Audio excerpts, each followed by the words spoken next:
And so now, chat, it's time. Welcome, everybody, for Children of Morta, where we're gonna run around, kill some monsters, and have a good time with the family. I'm just going to be playing on normal mode, so we don't have constant deaths.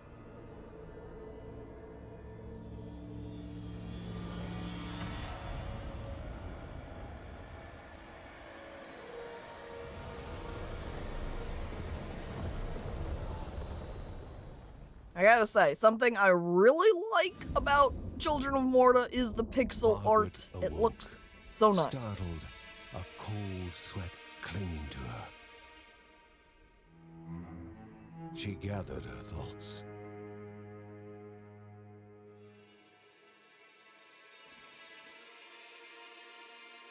Go back to bed, Grandma.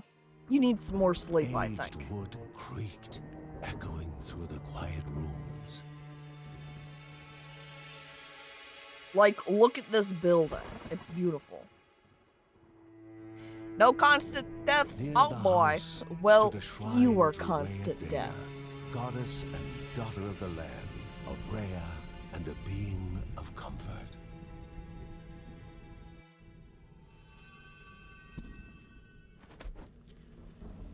Margaret sought answers. But the goddess did not speak. What? Rude. There was only the faint whisper of something dark, something hungry.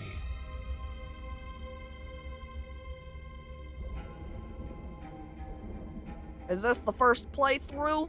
Yes. I also, by extension, skipped the story sections of it when I was setting it up for stream and when I was testing it out. That way I could focus on, do I like the gameplay? And then we can experience the story The together. only thought on her mind, has it begun again? Uh-oh. Ooh, look, multiple planets.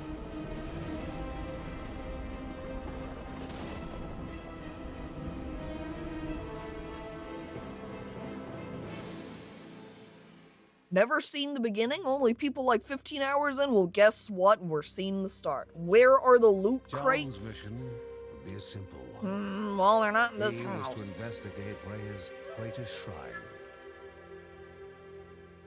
His mother presented him with a fresh divinity shard.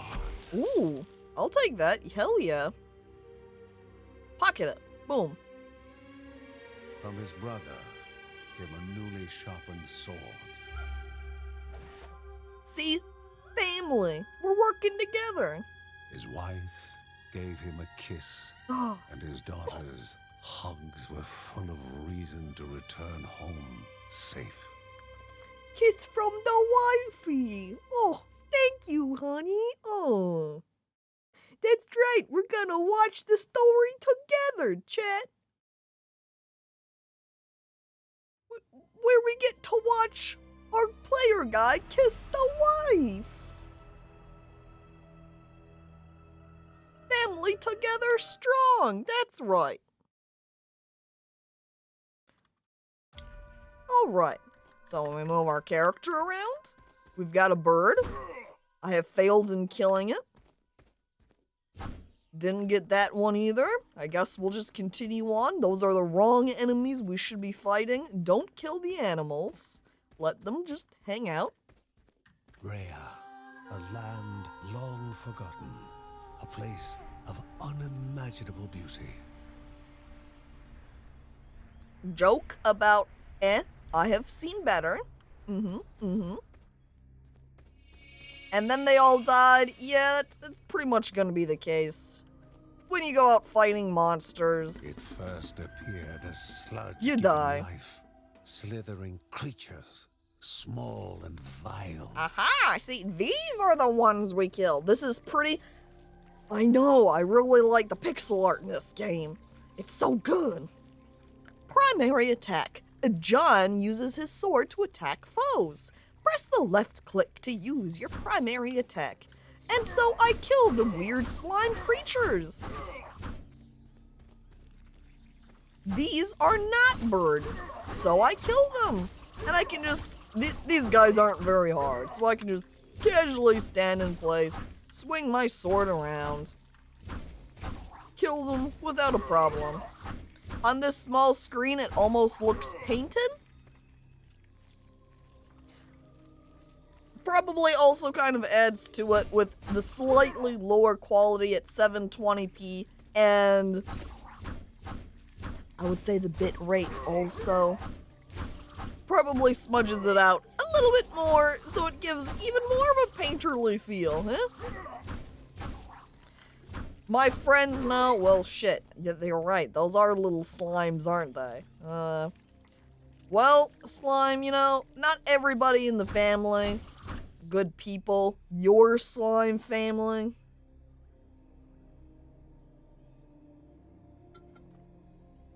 Reminds me of Hyper Light Drifter and how good the pixel work in that was. You know, I would agree with that. This also just in general has very Hyper Light Drifter vibes to it. With the way you kind of walk around, fight the monsters. Not exactly the same, but it has some, definitely, I think, has some similar vibes to it. Evade. Evade attacks at the right time to avoid incoming damage. The evade bar is under character's feet. Under a character's feet. Shows when they can evade. Right here. See, it's yellow outlined so you can see it clearly.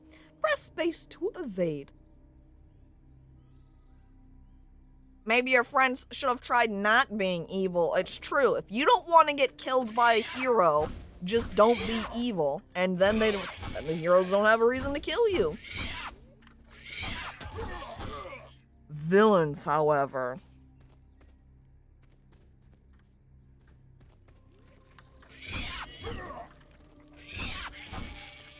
Just realized we have Skeleton and Slime in chat. What else do we have? Well, Horus, I feel like you even kind of count in that group, huh? Because Horus is like an Egyptian god, yeah? Rule over Slime and Skeleton. You are the Egyptian god. Take command. Seems more like a late game boss. Yeah, so he would be in charge. A wall. Uh-oh. Impeding further progress. Oh. A battle was certain. Walls always blocking your paths. Why doesn't every wall just have a door in it so you can get through? They're always in the way. John has a special ability to use his shield to block incoming attacks. Hold left shift to use your shield. And he also has some stamina.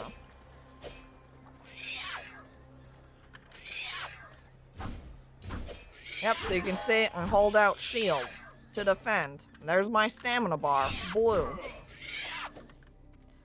So if I think I don't have, or if I don't have enough of my energy bar for evading, I can just slap out my shield, defend that way, prevent damage. Just you know, have to time things properly. Because if I pull out my shield after they attack, that certainly won't help me.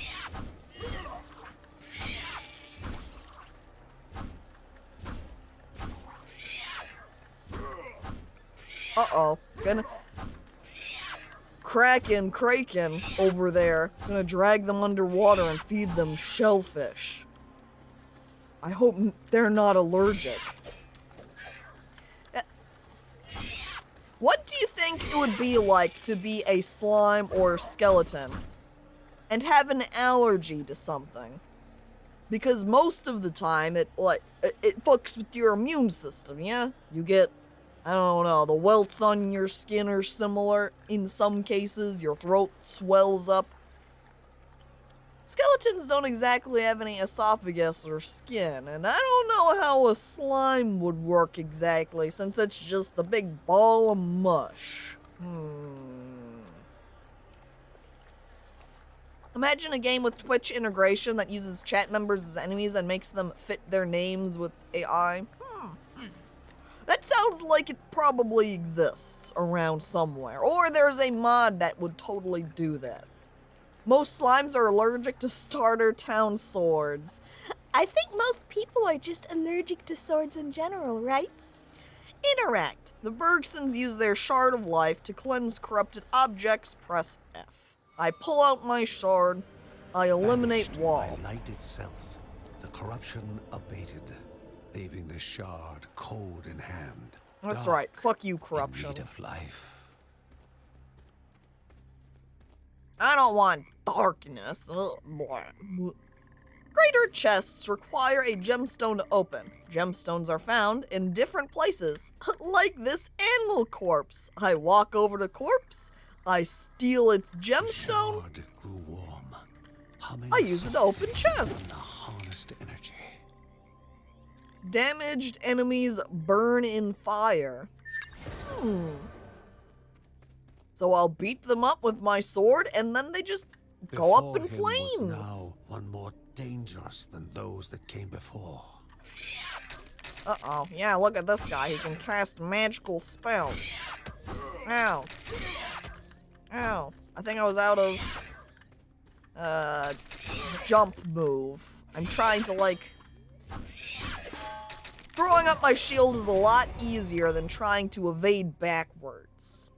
I can pull it up basically mid-sword attack. Ah, there's the loot boxes. They require souls to unlock. Yes, there we go. And here we go with skill points. Gain EXP as you kill enemies. When reaching a certain amount of XP, you will gain a skill point. You can use skill points to upgrade your abilities in the skill tree. Press tab to open the skill tree. Here it is. Gain a skill point when you gain enough XP. Here's my skill. So, just spend skill points to learn new skills. The selected abilities description can be seen in the right panel.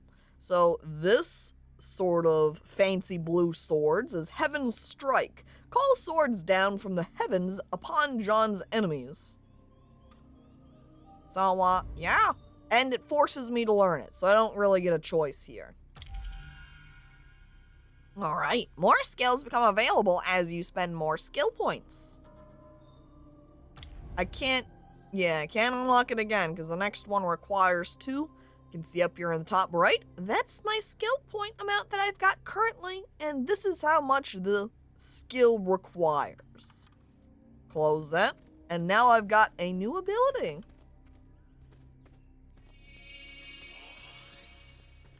Alright, enemies, come on. A familiar threat. Oh, albeit goblins. farther out They've than all got usual. crossbows, too. Try your newly learned skill. Press right-click to use your secondary attack.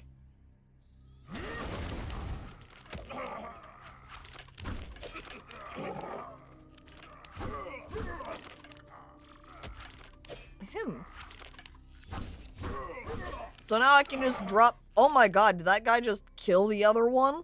He shot him with an arrow, I think. Goblins just friendly fired themselves. All I see are dead critters. Yeah, I think these goblins and those other weird shadow creatures are going around killing the animals. Dangerous. A land of love found and of love lost. I got love because I've got a wife.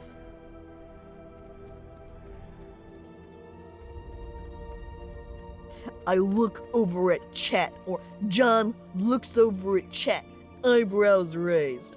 Don't you wish you had a wife that you could kiss? So much better than you. Before him was sacred ground, left untouched in days gone by. It's true, John is a very mighty warrior. And hello there, Fitzlurk, and welcome to the stream. Just swapping around here, something in the background, and now we continue forward. Got a wall, but we don't go that way. We go in here. I Remaining guess I calm can collect and this. collected, the shock of his heart-skipping beats was concealed in expert fashion. Look, hi, daughter. Before him stood Linda, his eldest daughter, with bow quiver at the ready. Oh, hell determined yeah. to do her part.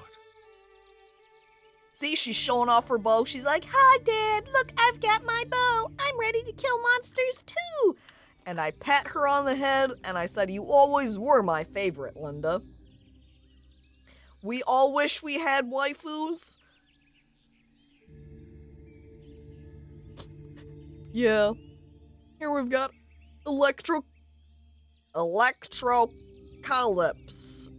The way that's spelled almost throws me off, because clearly it's supposed to be electro and apocalypse, but it missing the P almost makes it awkward to say.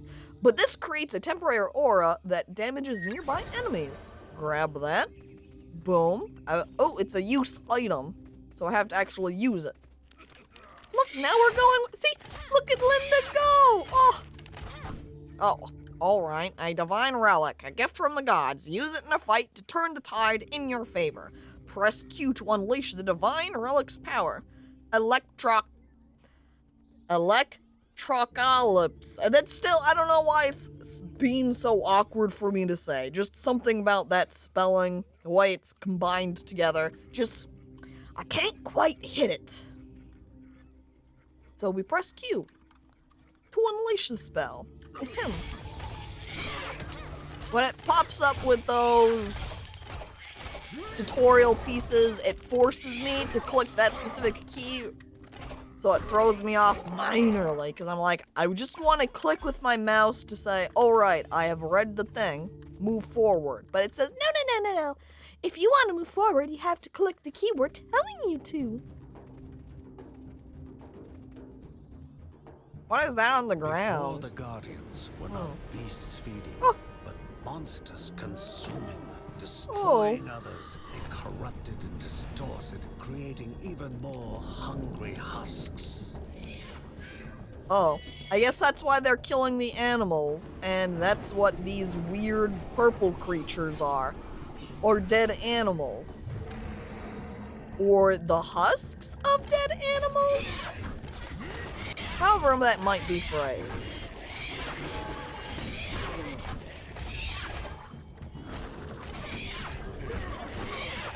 Oh, I had my shield up for a moment, and I could have blocked that 25 health hit.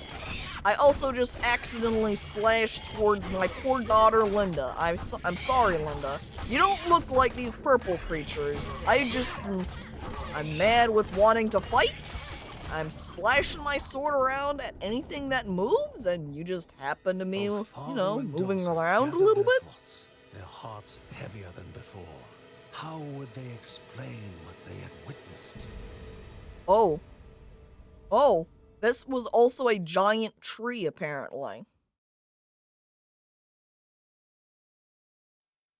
The ancient and there's tree Twitchy. had been Back. cut down. Welcome back, Twitchy. Together, father and daughter described the horror, the creatures dripping with decay that slithered into bodies stuck between life and death to bolster their ranks. Look at my kid just sitting on the Grandma table. Margaret confirmed what they all feared. It was the corruption. A cruel entity spoken of only with hushed voices. An ocean of darkness that flowed from the top of Mount Morta. Uh-oh. And the Bergsons' duty was to stand against this devouring deluge of death. Oh, the D's. Kevin was also eager to do his part in the family's fight. Oh, Kevin. Especially when his older brother Mark was off somewhere. He was as much a guardian of their mountain home as any of them. Kevin over there in the bottom right, he wants to help out She too. stood. If they were to reach the summit and destroy this evil, as the Bergsons of old had done in the past, they would need the assistance of the sanctuary. There's something particularly humorous about this very sort of fantasy setting, and them just having very, very normal names. Hi, I'm John. This is my daughter, Linda, and my son, Kevin. Now excuse us while we go fight the corruption over here at Mount Morta. The sanctuary was a gateway to the mysterious lands around the mountain. Ooh. Margaret pointed to the huge crystal at the center of the den, revealing their next task: to activate it and open the way to the source of the corruption. Oh, And so we're just gonna go once straight Rhea's there, spirits over are time. gathered on the grounds, the only gate to the top of Mount Morta will open in this chamber. Ooh. Can't they just climb the mountain traditionally? Sure, it'll take a while, but it's another way. John needed to gather the 3 spirits from their lands. Yeah, come on, Without John. them, he would not be able to stem the flow of the corruption.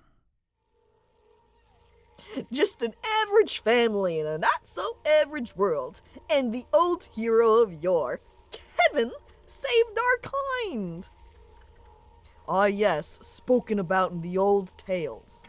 Welcome to Brindolfgar, Arena in the red corner, Dothelgask, the Omniscient Goliath Druid, and his challenger, Steve. That is very much the sort of feeling it gives off, pretty much. Oh my god. Well, here we've got a little hub area, so we can select Halls over of here at Anida Kale Dippo must be here, Caves. for she needs to be found. Alright, so I guess we're going into the Silk Caverns. Their webs litter the ground, walls, and ceilings. And now here, I can be Linda or John. And it looks like later on, then we can unlock more family members we can play. We've got buff guy with hammer. We've got small child wearing crown. We've got person with spear staff. This, I'm not sure if this is a long ponytail hairpiece or if it's something like a sword on arm. Maybe it's both. Sword hair person. And then we've got buff guy again, but with arms on waist. Currently, we've got unlocked Linda and John. And this is multiplayer. It's local co-op. So you can get up that Steam... I always forget what they call their new local co-oping feature thing. It always slips my mind, because I've only used it... Remote play! There we go. Yes, thank you. A couple of times when playing games with Petri.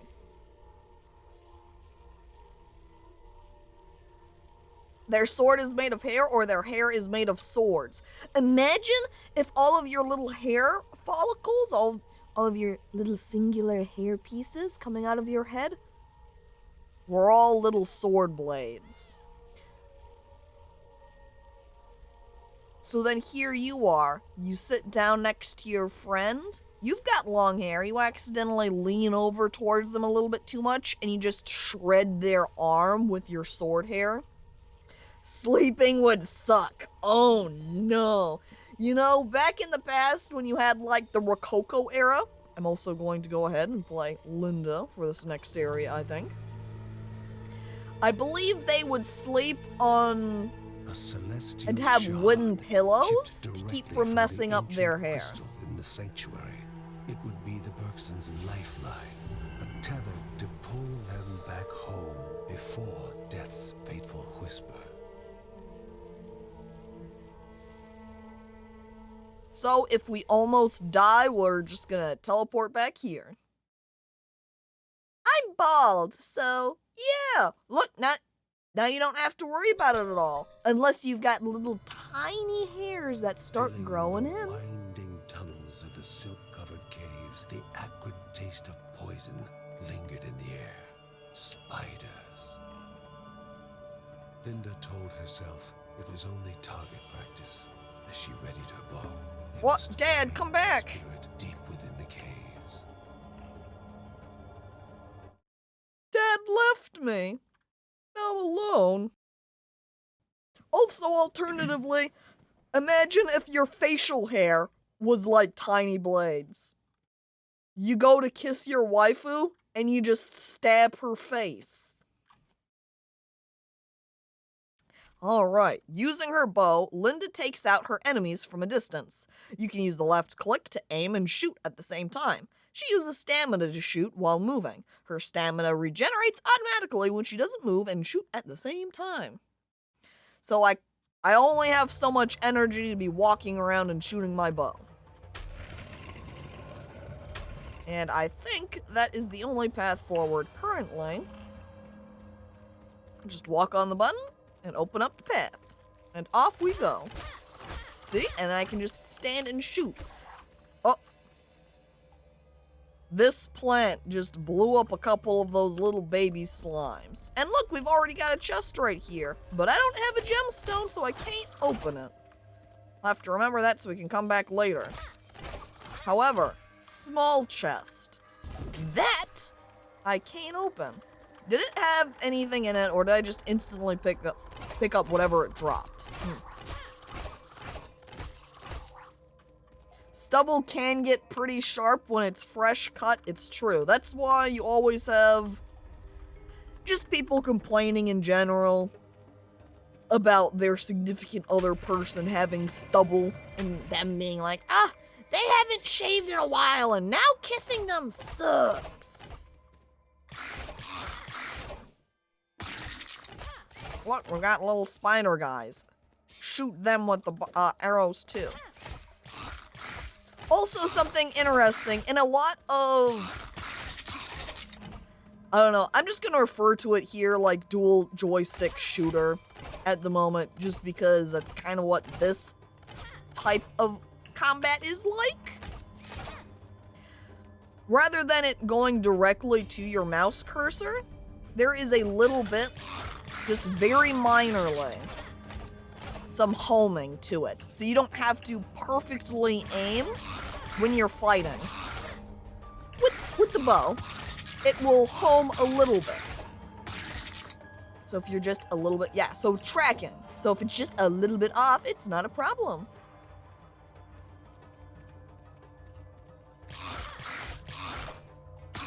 Oh, and now you're posting photos of your pasta to the Discord? Then everybody can gaze upon it and just go, oh, we wish we had Blue Fox's pasta too. And Baldier's pizza, actually. That's probably pretty tasty too.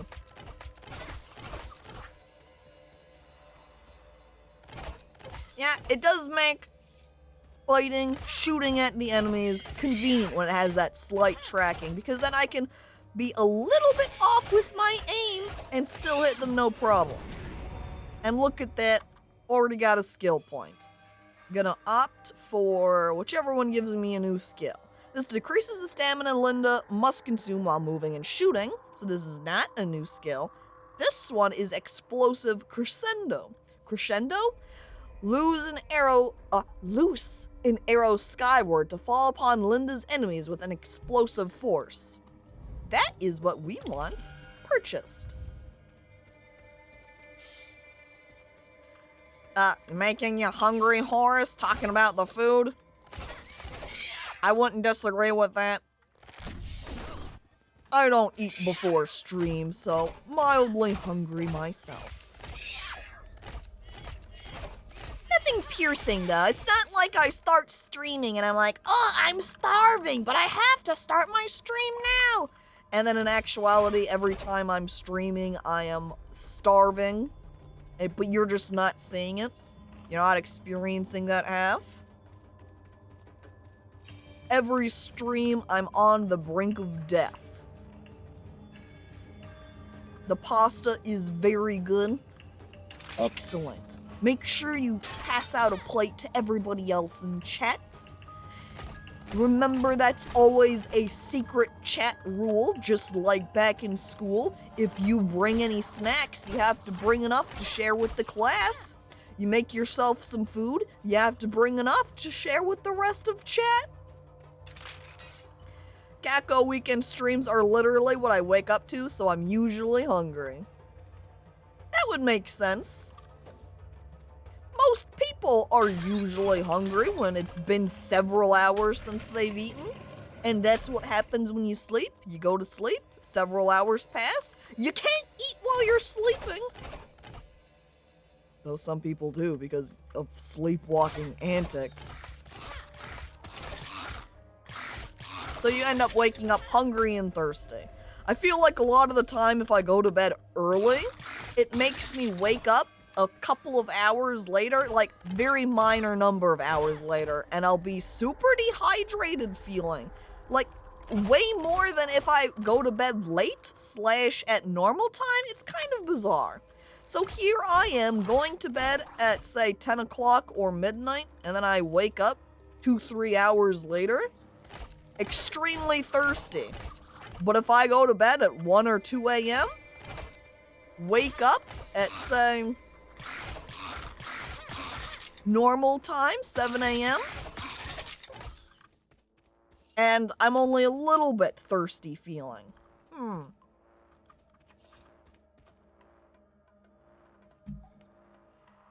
Can't eat while I sleep? Sounds like a challenge. Time to use a plate of pasta as a pillow. There you go. Maybe if you did just have some food sitting out near you while you're going to sleep, you'll just accidentally on purpose eat it while you're asleep. You'll have dream. You know, sometimes you grind your teeth when you're sleeping. Just stick some food in there, and then you can chew it up while you sleep. No problem. You have found the finish room portal. Press and hold T to teleport back to it from anywhere on this floor. Giant door. Alright, that's where we go into to fight the boss, or to end the area. We found that pretty quick. If I open up the map here, we started here, did like a little walk around, and boom.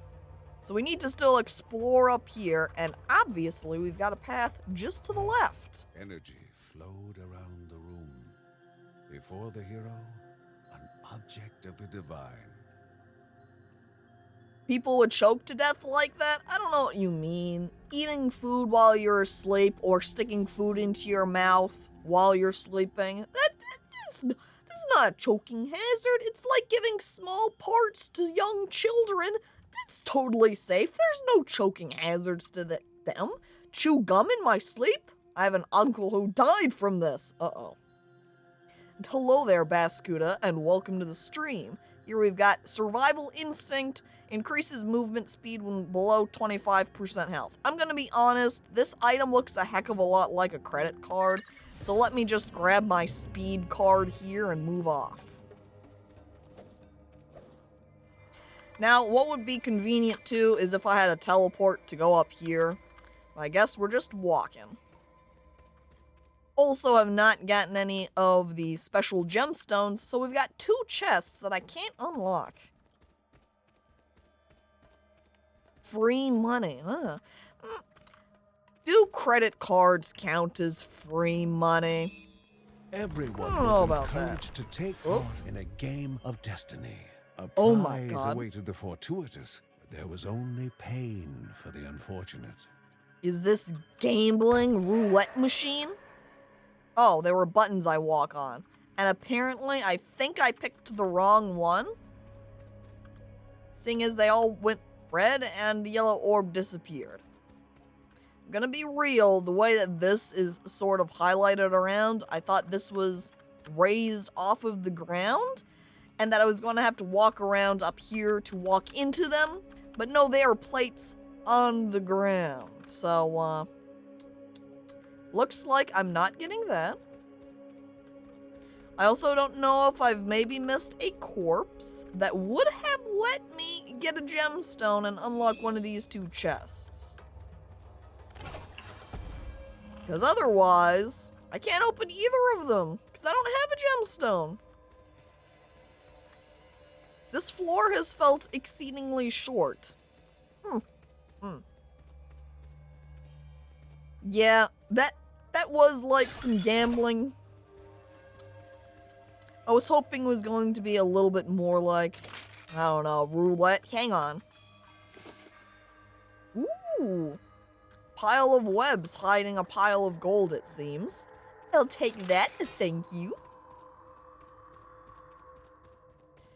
What? That is it? Yeah, I don't think I've seen any animal corpses that I could have gotten the gemstones from. So I guess we'll just move on to the next area. I'm gonna do a final quick peek down here at the end. Or this dead end, I mean. Because we do have this weird thing, but can't interact with it, so I suppose it's nothing.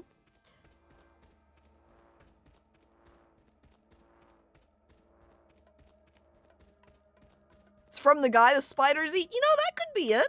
They've wrapped up some dude and he had a big wallet on him, so I went over to that wrapped up person, shook it, and some gold just burst out from a pouch he had, I guess. Alright, floor 2 of Silk Caverns.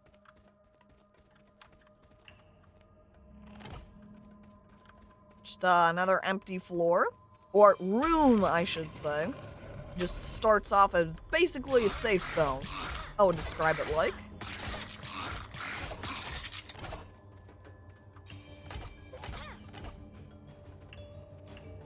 Oh, uh-oh. We've got another guy that can do special castings. Gonna want to make sure we take him out. I say we're going to want to make sure we take him out as if there are any enemies that I don't want to take out. Like, imagine I just gaze upon this bat and I'm like, you know what, bat, I like you. I'm not gonna kill you. And then I just walk around the rest of the dungeon with this enemy bat trying to kill me that I'm not fighting because I've decided to enlist mercy down upon them. A spell-casting skeleton. They are quite frightful. You know, why is it always the skeletons that can do the casting? Why can't the bats cast spells too? I want to see bats bring up dark crystals from the earth. I would be much more frightened of them if that was the case. A skeleton. Hell.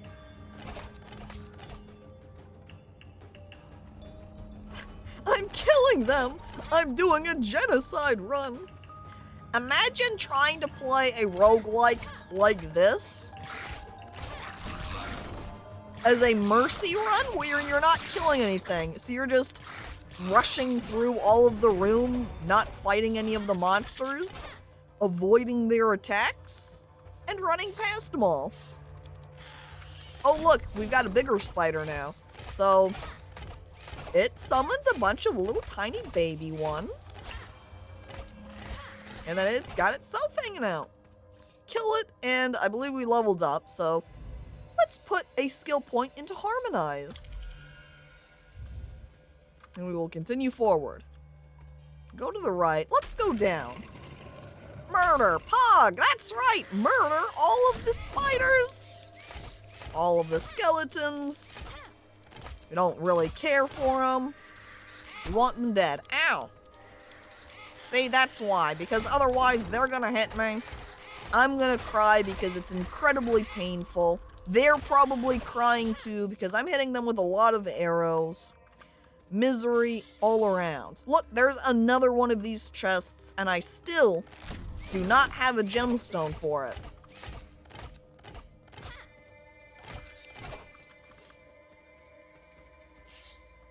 Also, there's a whole lot of pots. I want to break those because I do believe they drop some gold. And I do... Oh, see? Boom. That pot was filled with cash money. I want it. Gold is mine. I hit a whole spider with that drop. Very good aim on that skill. Pot. Oh my god. Except this pot gives me money, rather than me having to spend money for it.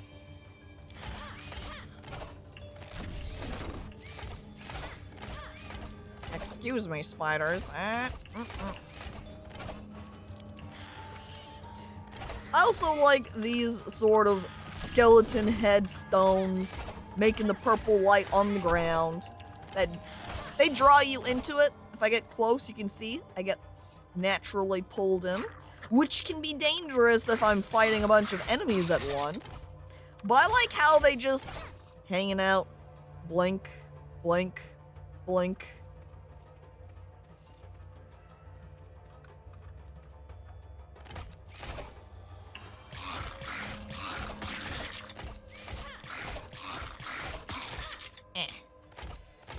Man, imagine if I was here with my dad, though. Linda is certainly not having much... Actually, I'm saying Linda's certainly not having much of a problem, but now I'm gazing down at my health, and I've only got 26 out of 75. I should probably be a little bit careful, because that's pretty close to death, huh?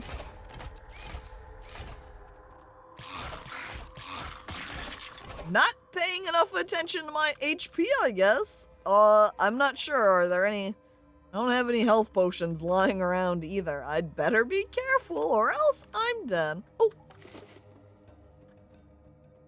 I just interacted with that cobweb pile there. The corpse that's all wrapped up. That one didn't have any gold. I guess it was a poor person. Oh, it looks like this is the boss too, because it's got a little skull on the map. John seems to have been far sturdier. He at least had 30 more health. He had like 108 HP. And he did have a shield he could use to defend himself, too. Linda? All she can do is, roll. She can only do that evade. Uh-oh. Uh-oh. What? Okay. Got a little bit caught there. Yeah. Make sure I roll away. Don't want to die. And kill him. Look. Oh. There we go. Now I've got a gemstone. And I can open up this chest over here. I also want to be careful. You see those little holes on the ground? I walked over some earlier. Though I don't believe I got hit. But they're spike traps. And I don't want to step on any spikes. There we go. Lots of money. But, how was that? Nothing special inside otherwise. That's kind of a disappointment. Do they usually have... Ooh, hang on. Oh. Oh. Small, Love, cute puppy, but truly then... a divine Oh. emotion, especially during dark days. Love had motivated this mother to lay down her life for her cub. Oh.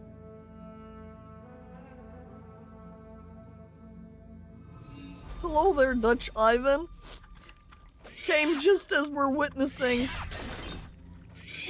little cute dog. Mother who sacrificed herself. Does that mean I'm going to be able to have dog pet? I believe DLC I purchased for this was a pets DLC thing.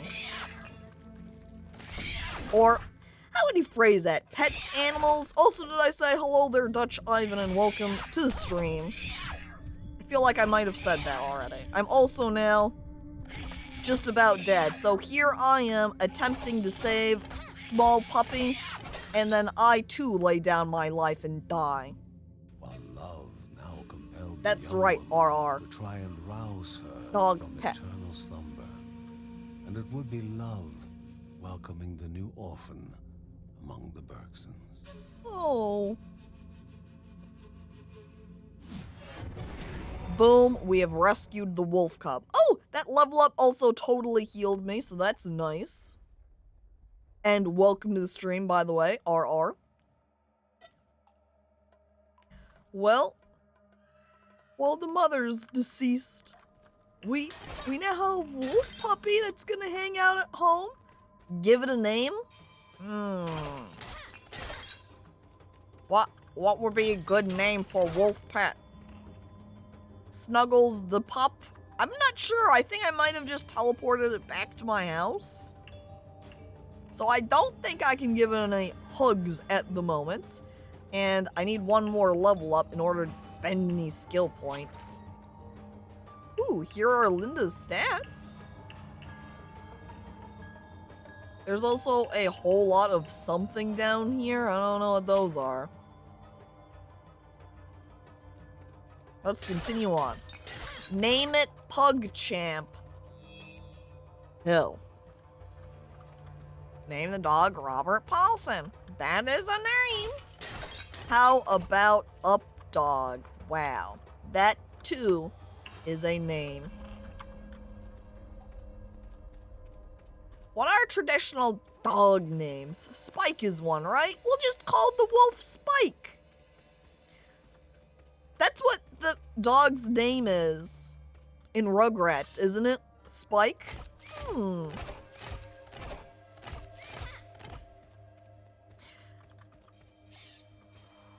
I'm pretty sure... No, I should say, it's always joked about before in the past by people. The idea of naming your human children the same kind of name that you would name a dog. Spike. I guess even in Cowboy Bebop, the main character dude is named Spike, huh? We got a whole army of skeletons coming after me. Fortunately, I've already cleared out the path around this way, so I'm not just backing into even more. How's our children doing? Well, Shy Guy, we just got ourselves a new wolf child. And we're gonna call it Spike. I don't know if the bird sends are going to override our self-approved chat name of Spike. We'll end up going home and we'll look at the dog, and then Linda's gonna be like, "Wow, I'm gonna call this puppy Wolfie." She looks at the camera, smiling, and then chat looks back angrily. "No, we're calling it Spike. We don't care if you call it the stupid name Wolfie. It's Spike to us." God damn it.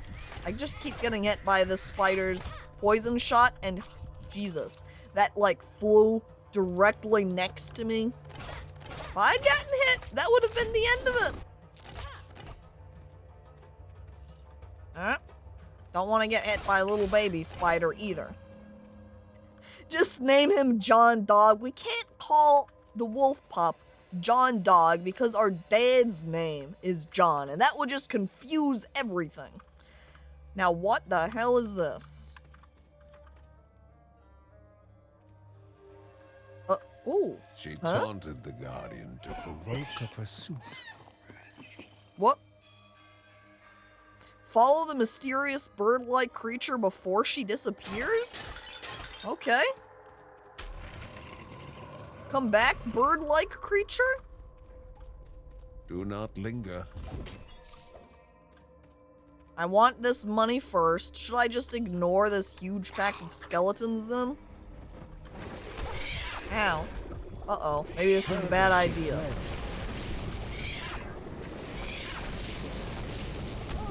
Ow. Oh my god, there's so- Oh my god, there's even a giant oh shit. Deeper into the depths she moved. Come back, bird-like creature! What? Oh my god. Next time, the Guardian would capture Pelagia the Owl. Well, shit. Sounds like the bird-like creature totally escaped as I continue running away, and there's... Jesus Christ. We've got 3 of these giant ogre guys. We got some weird magic casters, a bunch of goblins with crossbows. Well, basically sped run through that area, wrapping up extremely quickly with how fast, too, that bird-like creature, Belgio, whatever they called her, with how quickly she despawned, and how many enemies there are over here. It's definitely the case where you have to just run through them all in order to catch them. However, even then, I was too slow and took the wrong paths and was not successful. I also don't know if I cleared out... Oh, nope, see, there's still a skeleton right here. So I did not clear out every single last enemy over here. Oh, straight up, it looks like this little section I have not explored. That means more enemies to fight. That gate is a lifesaver, too. Yeah, just a little bit. It's good that I hit it at that point. Money. thank you. I destroyed that pot. And I heard a weird sort of growl sound. I don't know what that was. An object of divine energies. Flames orbit you, damaging enemies. Oh, it's just, oh. Oh. I'm also hearing some spiders or something making sounds. Some kind of enemy, and I'm not exactly sure where that's coming from.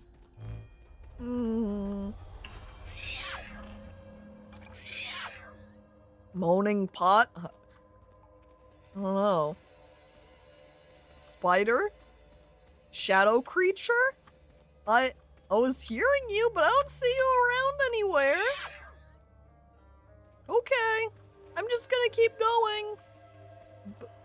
Bye. Oh, money. Oh, hang on. There we go. I think that bat was what was making the sound. And now we've killed him. So we're back to peace. Never mind. I was gonna say we're back to peace and quiet, but nope. Still hearing the bat. Or whatever creature that is. What if that's actually just a bug and we have gotten a sound effects glitch? Though now I'm not hearing anything, so maybe not.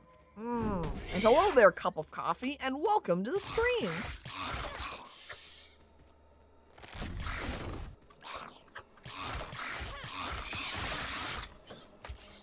See, and now when the enemies get close to me at this point, they will get hit by my flaming orbs. So the fools coming into melee range for me, that'll just bring you destruction, pain, and misery. Whoop. That doesn't mean I should get too close to them still, though. I want to be careful. I've only got 21 HP here. I've also just found another gemstone, so that's good for me. Also, probably want to kill these spiders, the large ones. That way they don't keep spawning the little ones. That's probably ideal. Wanna also not stop moving at all, because otherwise I will certainly get hit by the poison projectiles that the spiders shoot out. Getting a lot, oh my god. Getting so fucking many of the little spiders, Jesus Christ. Spend a moment to damage them, huh? That way we don't have a million following us around. Oh, that was bad timing, I think, on shooting down my skill, my secondary skill.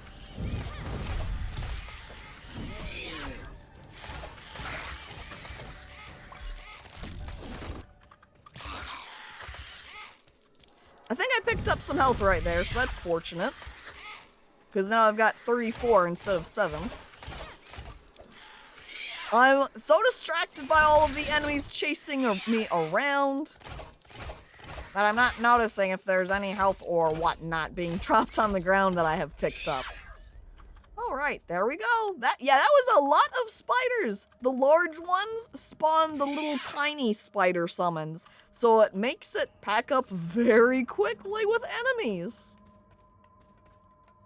The visual design is nice, but some of those textures trigger a slight trypophobia in me. Yeah, I can see that. Since they do have a very sort of that whole hexagonal type pattern.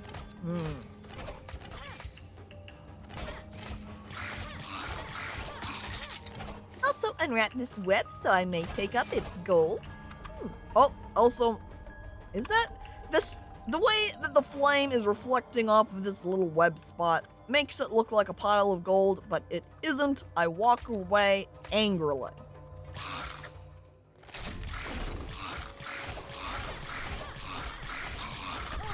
Ow. Excuse me. That guy did a fair bit of damage, though. My goodness. So I had 34 HP and he took me down to, what, 17? Something like that. Ooh. Definitely grab that health pot. And open up the little chest. Ding.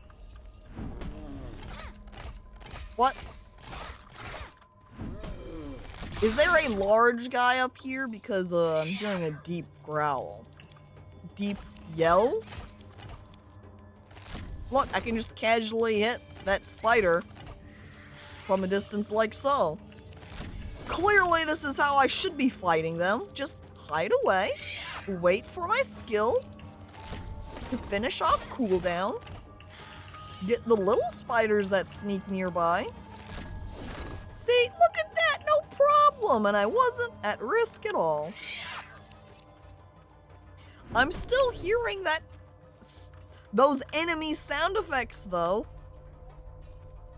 Huh?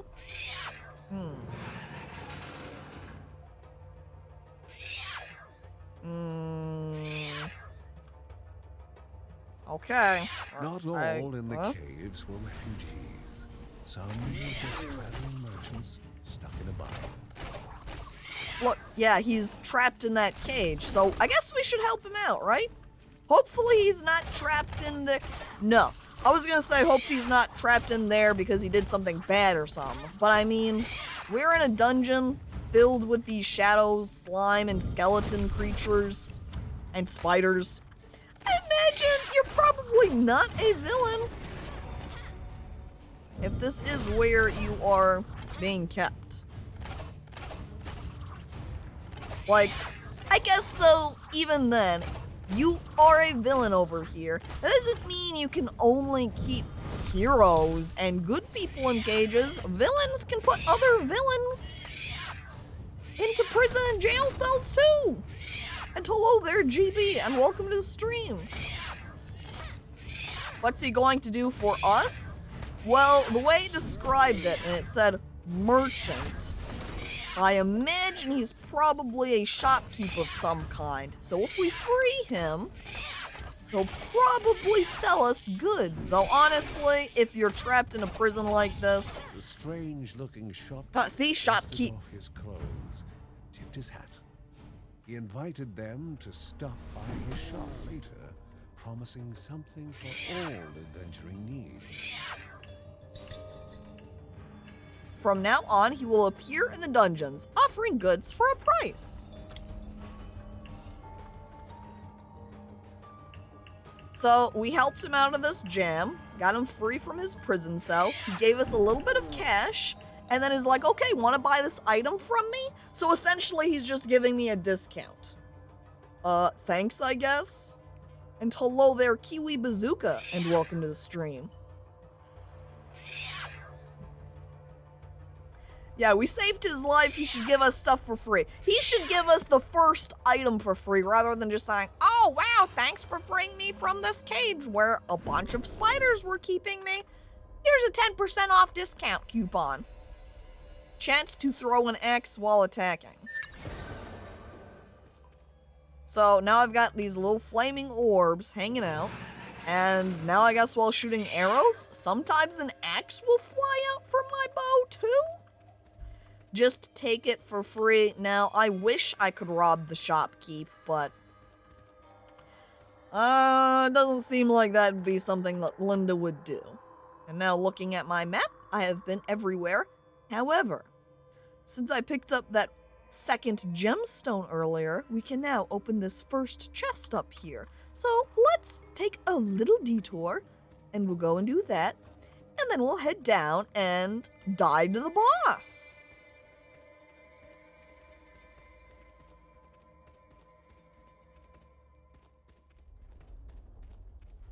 You won the ability to give money to him? Pretty much. Imagine rescuing a merchant and them saying, well, thanks for freeing me. Now I will sell you things.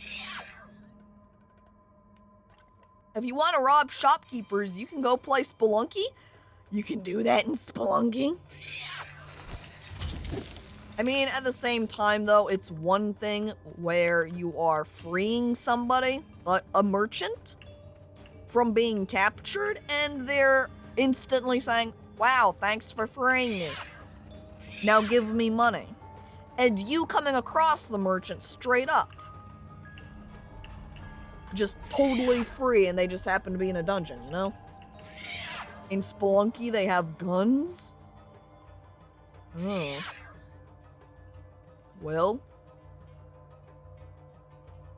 Leveled up. Yes, so I have 2 skill points to spend. So before I go in there, let's level up my right click so it does more damage. Because you can see level 1 does 120.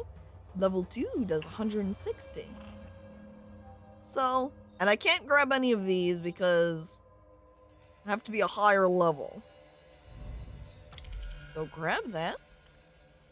After spending enough skill points, each family member unlocks their own unique set of family traits. Family traits benefit all other family members as well. If a family member grows in power, so does the entire family. So I guess this is an encouragement for you to play multiple family members and, you know, not just play Linda all the time. Come on! John wants to go out and kill things too. Don't just send Linda all the time. Everything's free as long as you can run fast or have a gun. They call it the 5-finger discount for a reason, huh? Well, chat, here we go. It's time to die to the boss.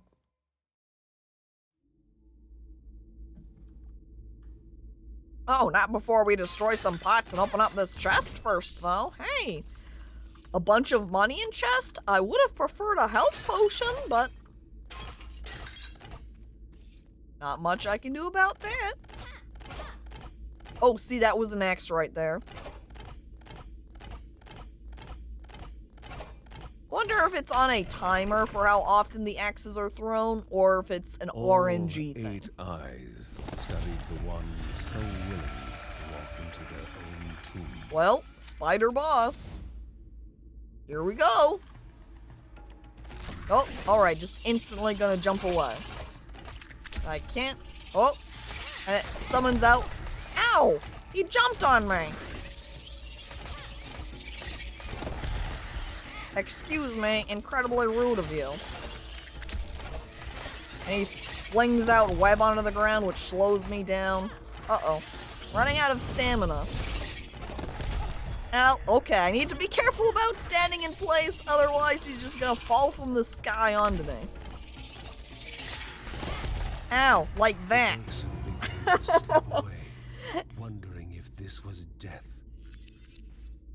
Here I am, commenting, oh boy, chat, I probably shouldn't stand in place because then the spider's just gonna drop down on me. Now, excuse me while I stand in place. And then Linda died. Here are the stats I got, though. 35-minute run, 423 enemies. I guess the gold is called Morv, because it says Morv gathered, and that's definitely a picture of money. 2 gemstones, and 205 health healed. Summary, Wolf Cub rescued, so even though I've died, Wolf Cub is still fine. Then we've got the shopkeeper Dariani, who we rescued too. And Sovereign Rashot Spider squashes you. I feel like if there's giant spiders, brought them back. A sensation no hero could become accustomed to. Likely, regardless of where you are, the spider's probably gonna crush you. But hello there, Mad Bowler, and welcome to the stream. Their foray. Thoughts rushed through Margaret's head. The corruption had amplified the creature's wickedness, and no longer were they part of the harmony of the Rhea. With the new threats looming, Margaret asked Ben to prepare his workshop.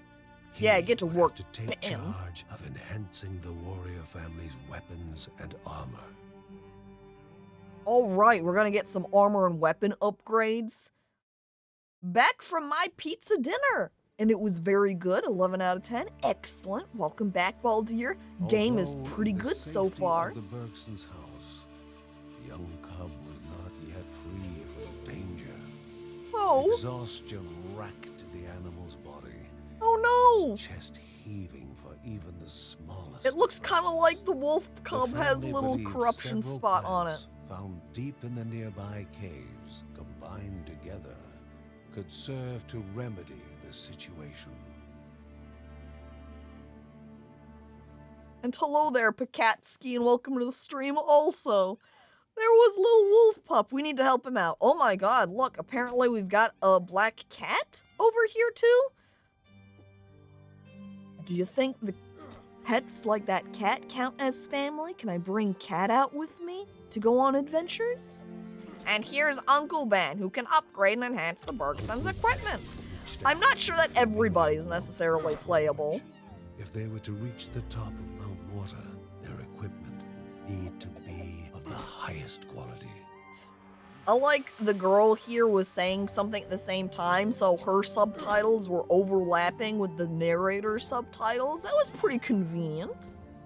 You better save that dog. I better save that dog. And we can't call the dog John Dog, by the way, because again, our dad's name is John, and we can't have two Johns. You're gonna have to come up with a different name, and we already named him Spike, remember? Small and cute bird, I would agree. Bird is cute. I don't know about small, though then I have gazed upwards and have noticed there is a second bird up there, and that is comparatively smaller. Now, Ben. See, I imagine that maybe we can't play as Ben and bring him down into the dungeon. I'm not sure if my sister character here is too young to be dungeoneering either. I'm not sure. I guess we'll find out as we continue along. Maybe, anyway, I'd have to get far enough to unlock more people, I guess. Alright, now let's see about these upgrades. Uncle Ben uses Morph to upgrade the entire family's weapon and armor, increasing their main attributes, okay? So then we're not upgrading specific people. If we upgrade armor, it would just be the armor for the entire family. These are the family's main attributes. Alright, I like this force field one. That looks pretty appealing, but it's locked. Attribute description. The selected attribute's description can be seen on the right panel. So this one, with the chest plate, is of course armor up. Makes sense.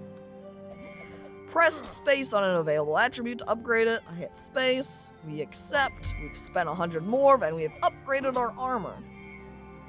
We can also upgrade our speed and our attack damage. And so the other stats that we will be able to upgrade, I assume later on, would be precision, sharp weapons, resilience, compulsion, and agility. Also, thank you for following Fear Breather. Appreciated.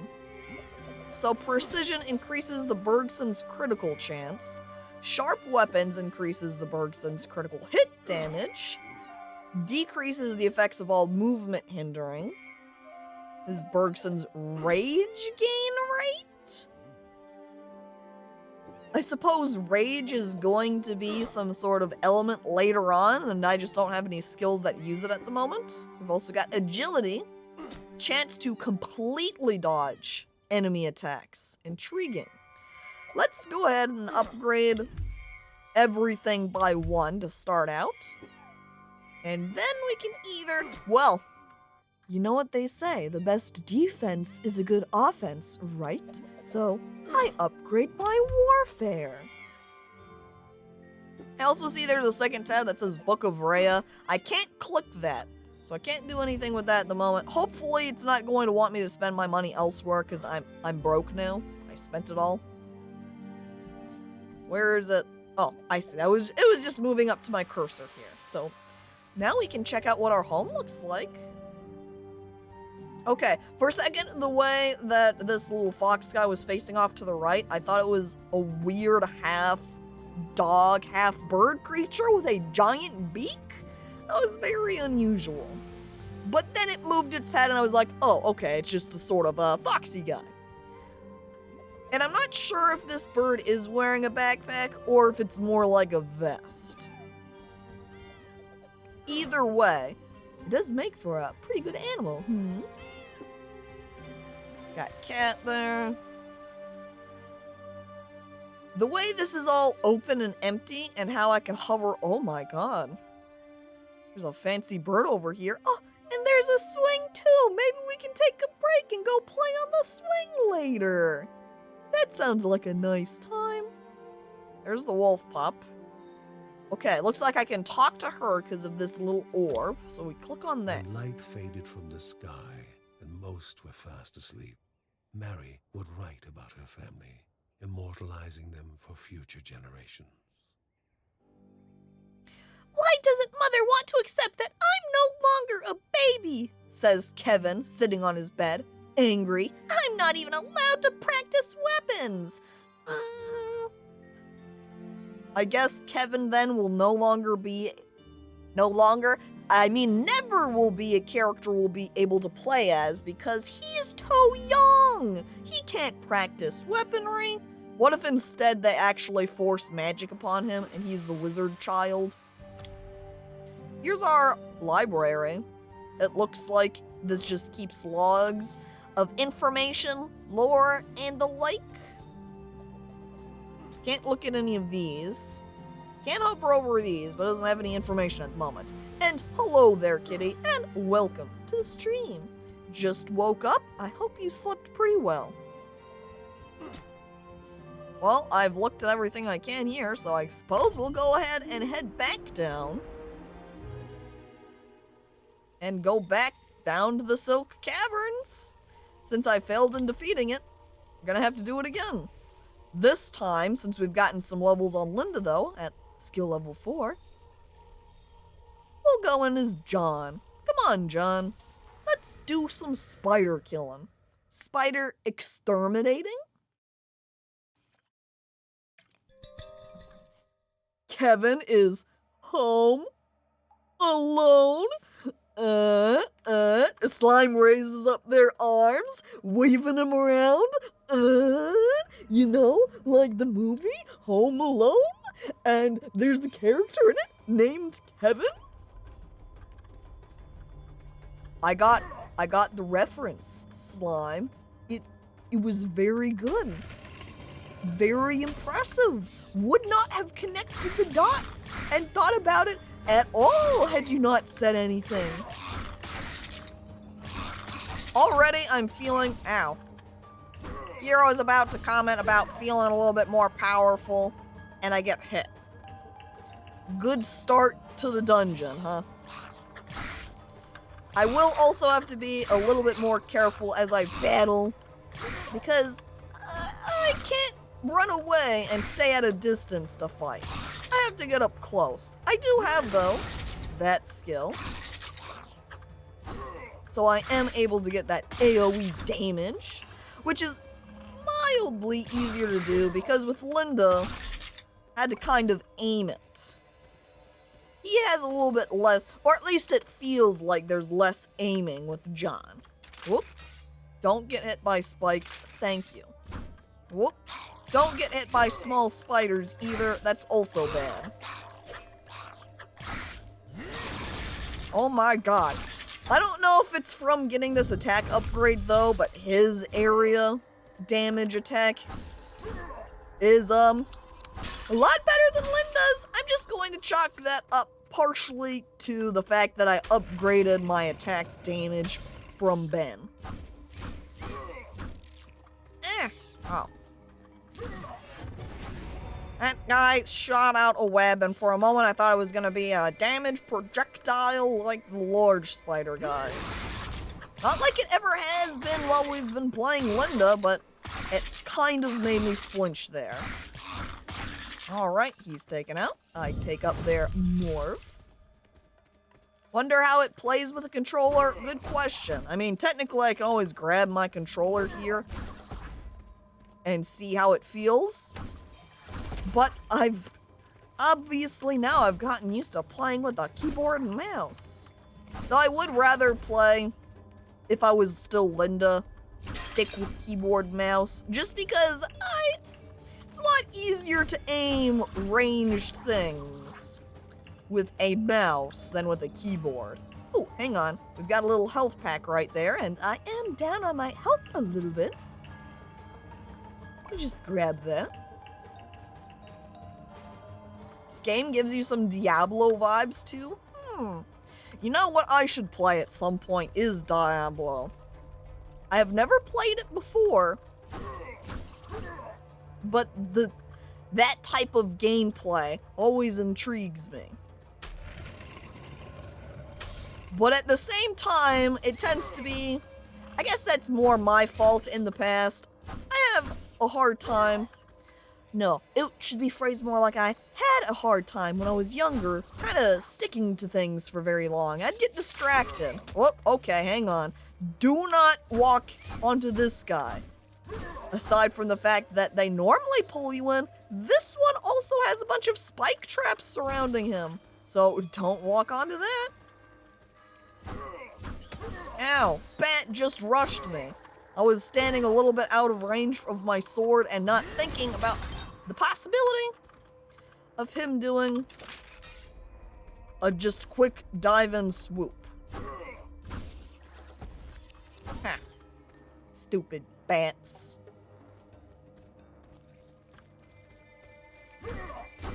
They're fairly lengthy games. I feel like a lot of RPG style games usually are on the longer side, which is where Diablo would fall, yeah? Pilgrims, once lost in cavern mazes, are now trapped. Their poor families forever looking forward to a return that will never happen. Oh.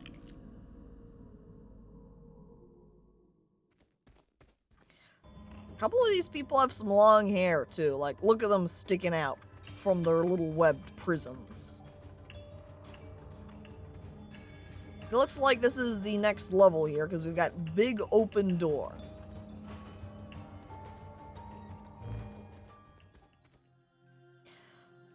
So here we have call Pashmalu the Great to fight by your side for a while. I don't know who Pashmalu the Great is, but I wouldn't say no to having some help. When we get a big mob of enemies here, we'll have to summon them out and see what they're like. Should probably be... hang on. Okay. We did not finish the floor. It looks like we can go explore down there. Here I've walked up into that little dead-end spot and I was like, wait, did I walk everywhere here already? Wow, I didn't even realize. But no, there is a little area I missed down here at the start.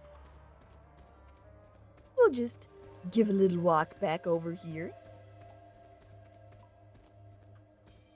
Oh. Never mind, it's also a dead end. And again, a whole lot of chests. What was that? Just, there, yeah, 3 of them? And I didn't get a singular gemstone. I feel robbed. How am I supposed to hoard money if I can't open the chests? It bugs me how many more chests than gems spawn. And do it to taunt you. Look at these chests. Don't you wish you could open them? Well, too bad. We're not going to give you any gemstones. The joys of procedurally generated dungeons. The Oh. halls of Anea Daya, so mesmerizing in their magnificence, were to be found at the end of a long road. And Oh. the hero never knows what is awaiting them at the end of a road. Moving is more important than reaching. Didn't come across this the last time we were here. Well, let's keep descending in, I suppose. John's a big guy, just take the chests with you. God damn, why didn't I think of that? I should just be grabbing the chests and bringing them along. What a fool I have been.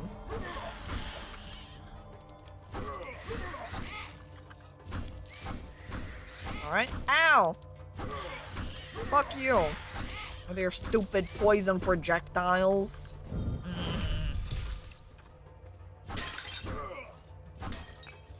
I take the gall from the pots, angrily. I call my heaven swords down to wring swift justice upon these terrible creatures of darkness. Excuse me, bat. There you go. Dead. Kinda like TF2. I have a billion crates, but then, to open them up, $250, please. Tee-hee. Wow. Also, want to make sure I'm remembering to hit, you know, left shift.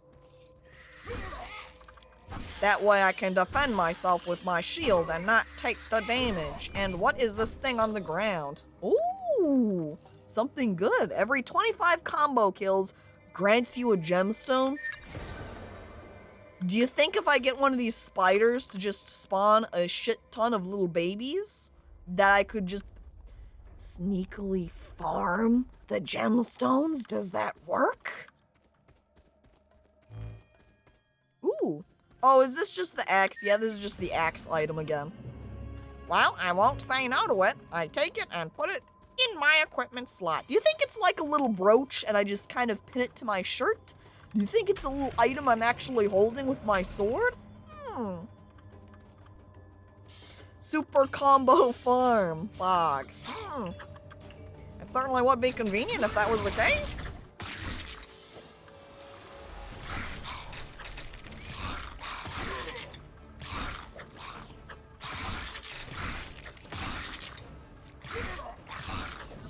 Look, one of those guys dropped a gemstone. Can any of the enemies I fight drop gemstones and I'm just having some terrible luck and they never drop any for me? Ow! Fuck. See, look, is this a casual place where I can test my theory? Can I farm up 25? Ow. From little guys? Maybe not the best idea. I keep getting hit by their poison projectiles. Also, when I use my special attack, it does hit those spiders at a little bit of a range, too. I also need to do well in— ow, my god!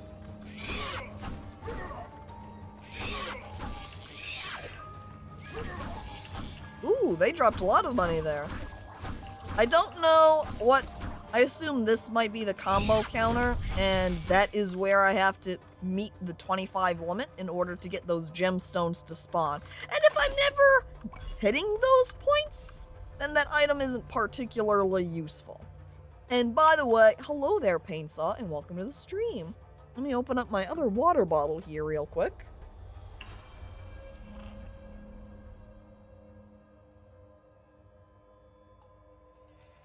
I like to believe, since it's a chance to throw the axe, it's just haphazardly wrapped around your sword, and sometimes when you swing, it just goes flying. I like the thought of that.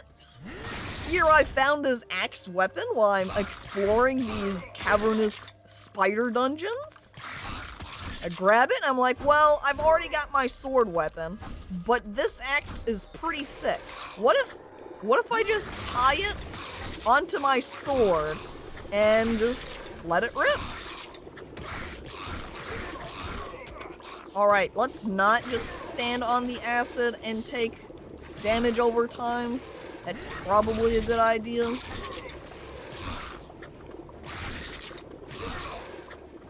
Wanna move around it? Keep moving. I got hit by the little spider. I feel like it's maybe a little bit embarrassing to get hit by them because they attack very slowly. Drop swords down from sky. Quick, quick, quick. Oh, dang it. I wasn't fast enough to continue up that combo, so I only hit 15. Ow! Excuse me, Pat. Stop that. I need some more health. Ooh, there is a health potion up there. Oh, there's a health potion right here, too. Take that. I drink it. Delicious.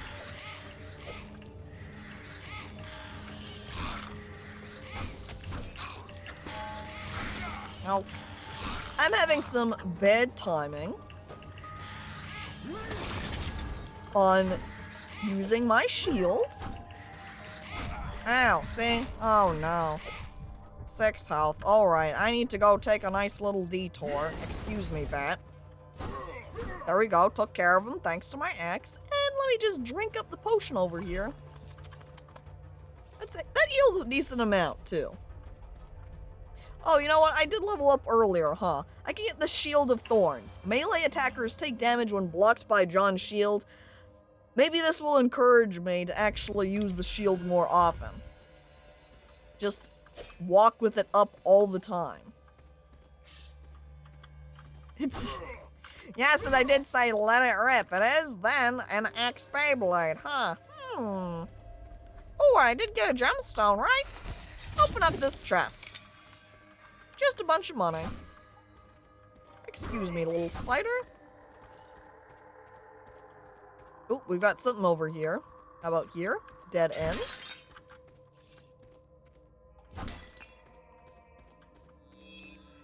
Ooh.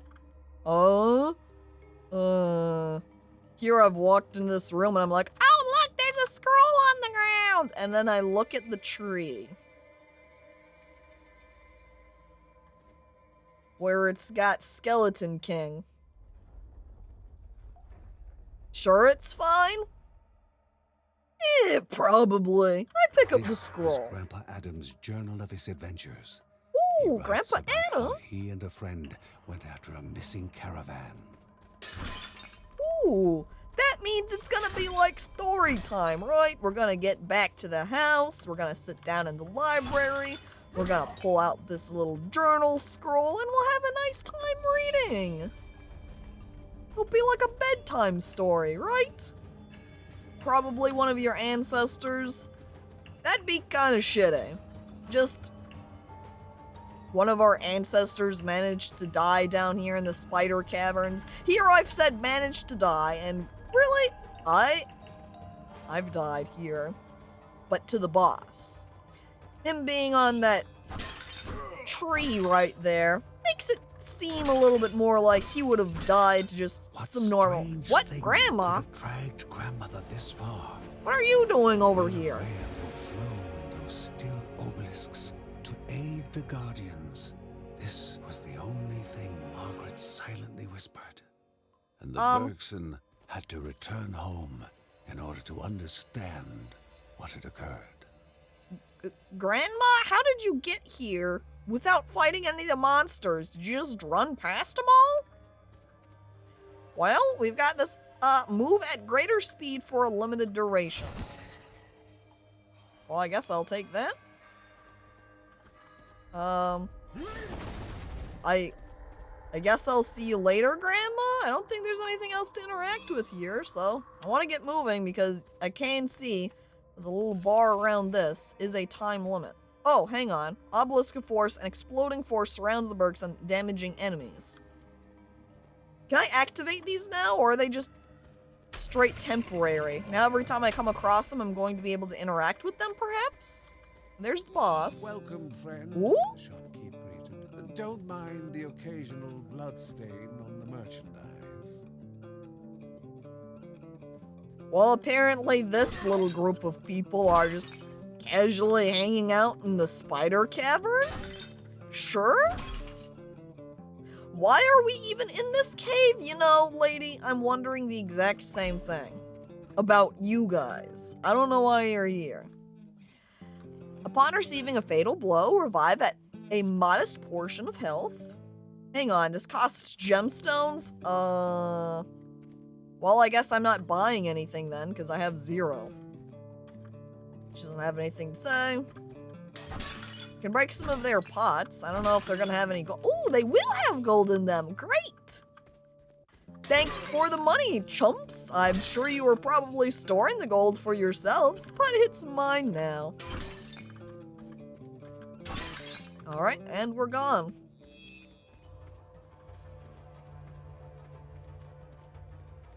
Where else would they hang out? I don't know. Not the spider caverns? Let's grab that while we pass through.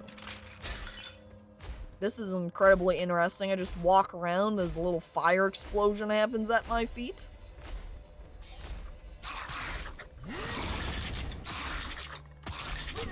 Very convenient for just, I don't know, running around and kiting all the enemies. I also just hit Q to summon the guy because I forgot I had him. You can see the guy right here. with the blue heady sort of piece.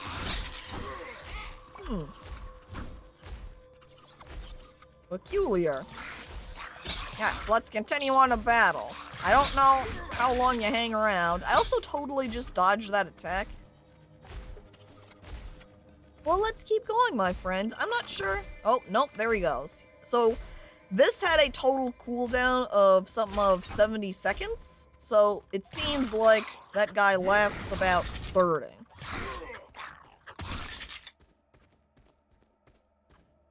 Taco Bell Shrine, oh my god. When you put the merchant side by side with other people, he looks very non-human. He was also extremely large, too, so...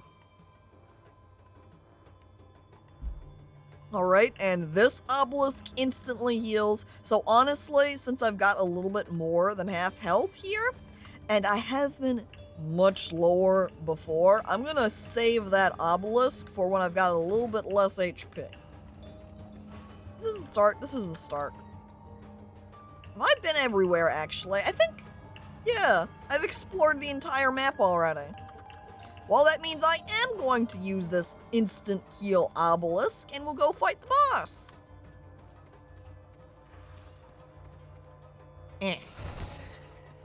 There we go. And then we hold T.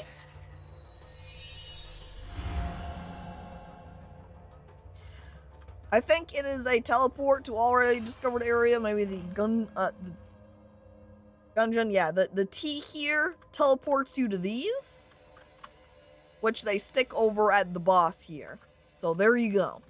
And now we've got full HP this time. I believe Linda was already down a bit on her health when we hit the boss. So already, honestly, just straight up, John has a much better set here than Linda did. Really? With emphasis on the fact that he's got this friend he can summon, which I think should be very useful in the fight. All 8 Here we go. eyes studied the one so willing to walk into their own tomb. Now this time I'm going to have a slight pause in using that though.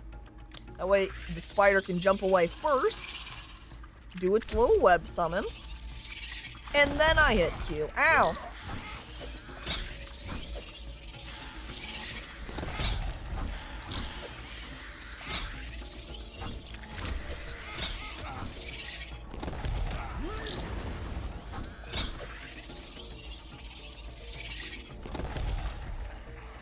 Yes, I need to pay attention for when he's going to fall down. That way I can roll out of the way.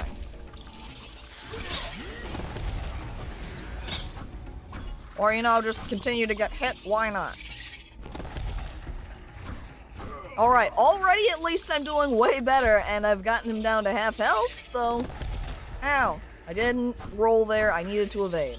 Especially when he's putting down these webs. Ah. Too late on my right-click secondary attack. Alright, make sure I very quickly take him out. Ow.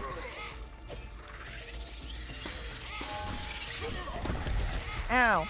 Alright, not doing so hot. 49 health.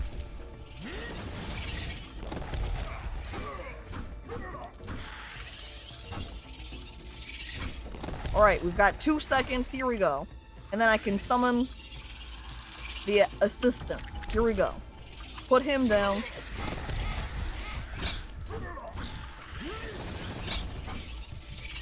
Grab health so I don't die.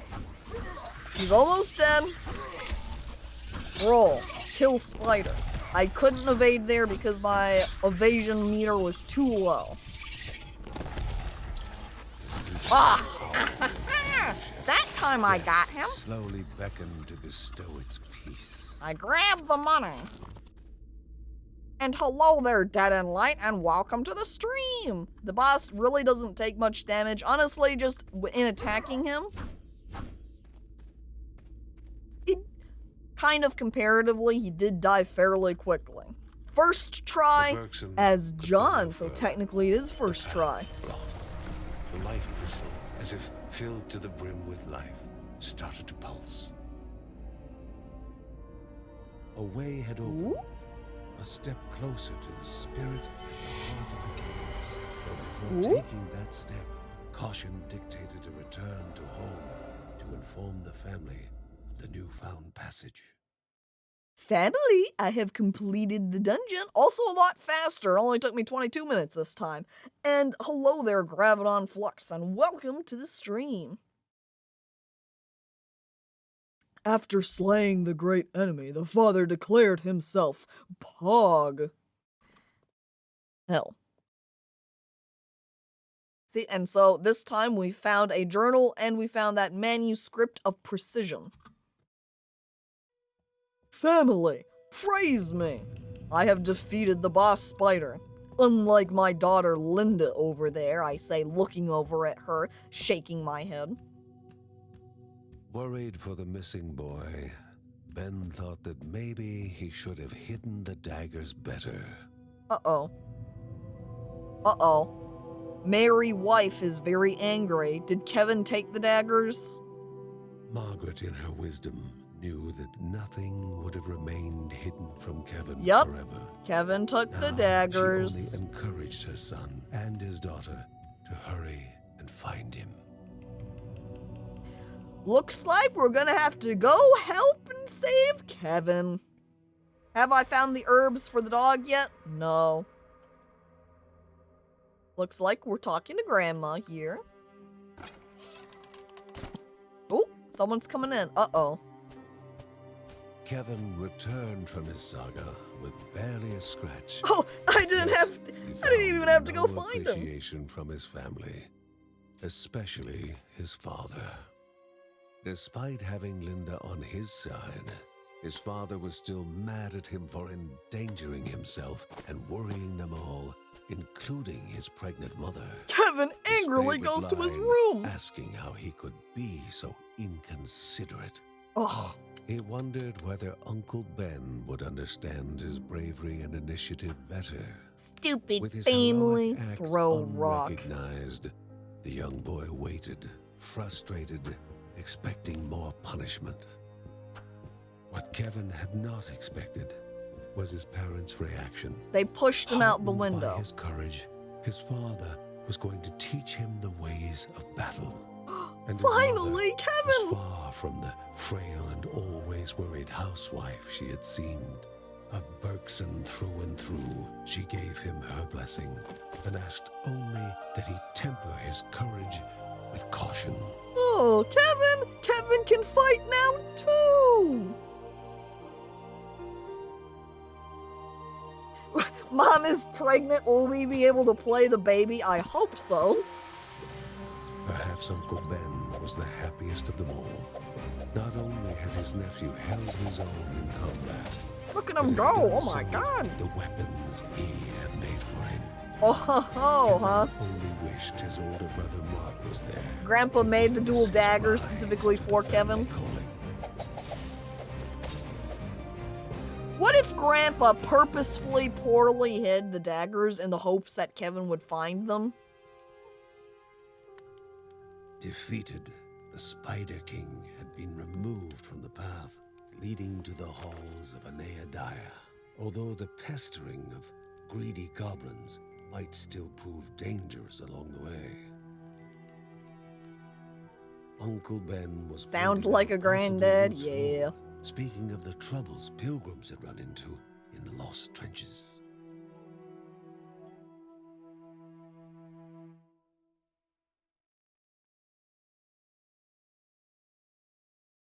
Whoa, gotten quite a few cutscenes. I'm not sure if these are a little bit more supposed to be interspersed, but boom, just like a whole series of story stuff happening.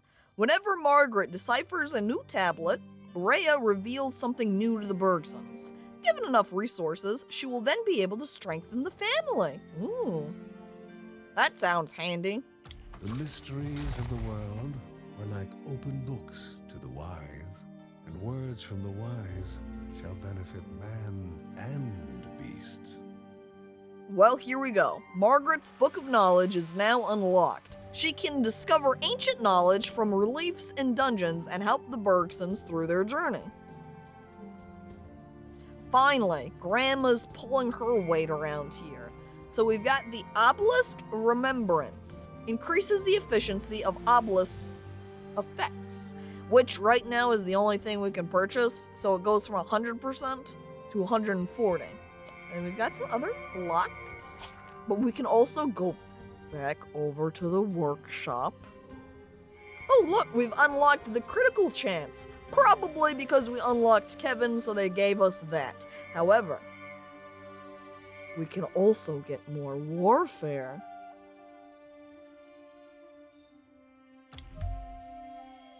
Oh, but I can't get another level in it. So we'll go ahead and use the 200 gold to upgrade that, so that way we got it all at least at level 1. I don't think that Kevin is upset because Father was angry with him. He's upset because he couldn't take me with him. Yep, that sounds incredibly likely smallest child. We can also now peek at our library here, where we can look at divine graces, divine relics, and the obelisks. So this will keep track of any time we find any various item or usable. It logs it over here. And here's grandfather's journal then. Here we go. Caldipo Caves, missing cavern. The caravan. The caravan went missing several days ago. Due to the cave's proximity to the grove, Drake called in that favor I owed him. Maybe now he can let that whole fiasco in the barren seas go. Rhea, forgive me for thinking wood would float on water, but I digress. We continue the search for the caravan in the morning. Rhea, forgive me for thinking wood would float on water. What happened? What was the fiasco at the barren seas? Yeah, I like the idea of a small young child that's just like, yeah, I can help out the family too. Come on, yeah, woohoo. Look, deer drinking some water. Oh, there's that bird. Oh my god, this one's powerful. And there's Kevin. Now instead of up here in his bedroom brooding, he's now down over here at the training area, getting more powerful. What? Floating? Witch! Burn them! I know, it's basically like talk of blasphemy. I'm gonna guess that boat sank. Imagine building your boat out of wood and not stone, am I right?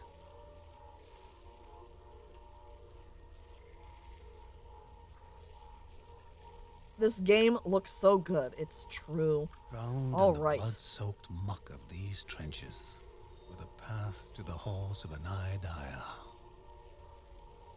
Alright, here we go. Lost trenches for centuries, these dark caves have been home to the goblin tribes. So now instead of a bunch of spiders, we're gonna have a bunch of goblins. And now we can play as Kevin. Can I flip over here to John? The Bergsons can use mysterious eggs?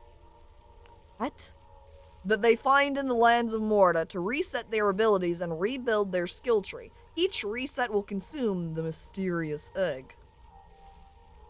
Alright, so if we get these mysterious eggs and we've decided that we didn't like the build we did, you can just do a nice reset. But currently we can't get any of these family traits, so we want to go down here. Heaven's Strike or Shield. Honestly, since I'm really bad at using the shield, upgrading Heaven's Strike would be better. But now, we're gonna go out. Oh, and here we go. So now we know that that unknown ponytail, while it does look like he has a ponytail there, it is not connected to his little curved blade. They are separate. Ah, you better hand over your morph. Caco Goblin says, wielding blade, ready to fight for the money? I do like money.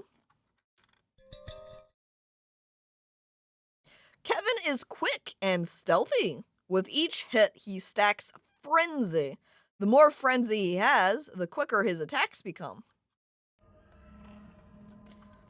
Oh, look at him go.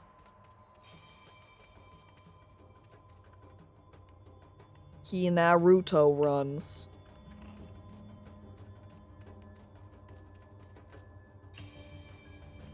I'm just like my favorite ninja character from the books I like to read.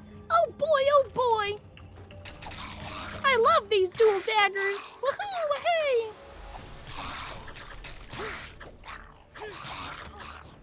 Look at how fast he is, though.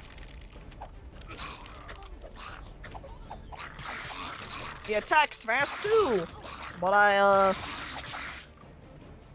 be careful. When I hold left at the same time, also, he moves back a little bit. Ow! Freezing me in place. Rude. It'd be nice when I unlock his secondary ability. It's a lot easier, because I imagine it's probably going to be an AoE again, as all the other characters. I shouldn't even phrase it like that. I have fucking 2 people unlocked, 3 people now. Linda and John, their secondary abilities were both AoE. So I'm assuming that Kevin's will be too. That attack on the goblin made it sound like he was laughing. Hell, goblin. Oh, hang on. Come on. Ow. One of those arrows hit me. Painful. Oh, I dodged that one, though. It hit me. Kevin, however, said, not happening. And he just took a very casual step to the right, dodging out of the way. I'm gonna be the next Hokage! Kevin says, throwing his hands up in the air, and then throwing them behind him and running on past everybody in chat. He gets a lot of dodges, yes. That's what it's seeming like, which makes sense, because you would have Linda, who as an archer is able to stand away from the combat, so she shouldn't be hit a lot in the first place. Then you've got John, who with shields can block attacks. But Kevin, who has to be up close and personal to the enemies, he is gonna have to dodge the attacks to not get damaged sometimes. Oh, Don't just walk into the plant. I can't walk through them. There we go. Woo! That's also another thing, too, is that with those general family upgrades we can get, it does make it so that the characters you unlock don't start at 0. Now, I have leveled up. So, here's the right-click attack. Release a flurry of knives in all directions around Kevin. So it's not a focused forward or like drop-down area. We'll see how this functions. Do those purple plants do anything? They seem significant. When you hit them, they explode, and they'll do damage to what's around them. Also, I don't know if that just summoned these guys, or if that was completely by coincidence, or what. It also looks like he builds up his stamina bar by attacking. Linda's just restored naturally over time. But for Kevin, he gets his stamina back through battle. Encouraged by the blood of his enemies, he gains strength. The Bone Brigade persists. Yeah, we've moved on from spiders to goblins, but skeletons are forever. You cannot escape skeletons. There's also a sort of obscured corpse here, which just had a heavy weapons charm on him. Increases damage and decreases movement speed.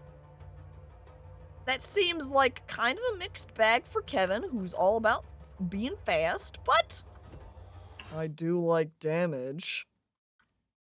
Charms are magical objects found in the land of Morta. Each one of them has a special effect that can be activated by pressing R. They are consumed after being activated. You can only carry one charm with you before activating its effect. Alright, so this is actually a use item. It's not just a general equip.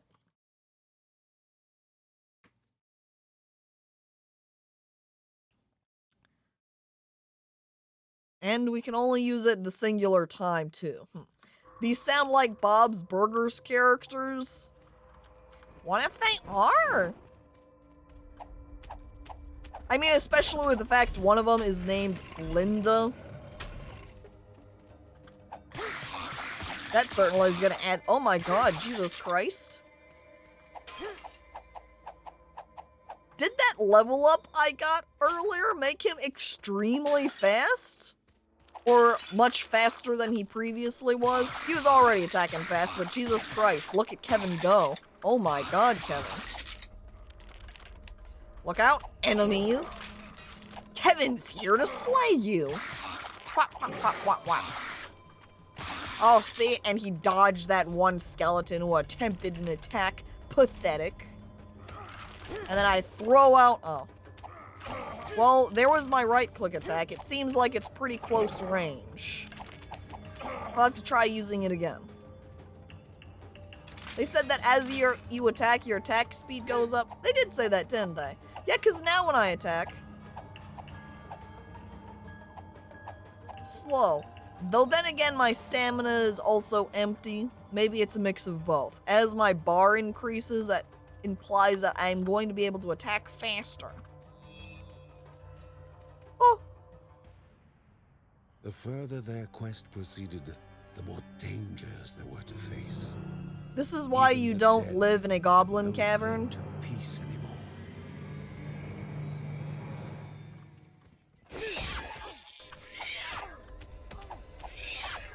And then I just take a bunch of damage right up. Oh yeah, you can see the speed now as I fought those guys off. Whoop. Kevin has now seen some shit. Yep. Kevin will never be the same again. Oh, this is also the path to the next floor, too. Create an area that slows and damages enemies. That seems very convenient for Kevin. Make them all super slow, and then I can attack them at high speeds. Breaking the speed limit, one slash at a time. Excellent, says Kevin, swinging his blades wildly around. I like goblins, smile. Well, Kevin hates them and is going to kill them all. You know, I realize I was distracted by the one corpse that was barely peeking out here, and now I realize that wasn't the only one.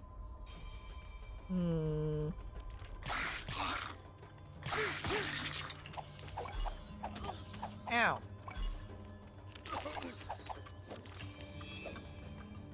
Are you gonna shoot? There you go. What's through? Ooh. Oh! Hi, Dan! What's up, Dad? How's it going? Nearby, a group of the defenseless needed assistance. Alright, Dad, lead the way. Alright, Dad, lead the way. For a second, I thought he was just gonna continue to stand there after opening that wall, and it was gonna be like, Dad opens wall and says, alright, Kevin, good luck, and just watches as I continue on forward. Nope. Dad's here to help. Unlike Linda when she went through the caverns on her own that one time. They both went into the caverns, the spider caverns, together.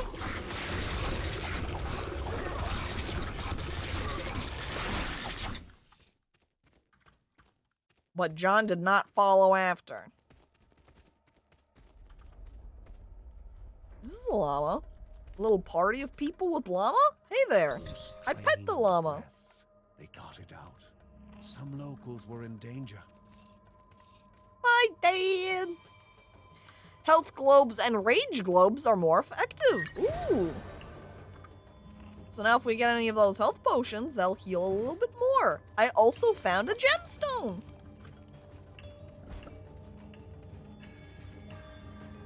So now I can open up that chest that was over there. Cave llama. Can we ask for the llama as a reward? Why didn't I think of that when I was still up over there? I could have been like, hey, now, this item is great and all, but can I have the llama instead?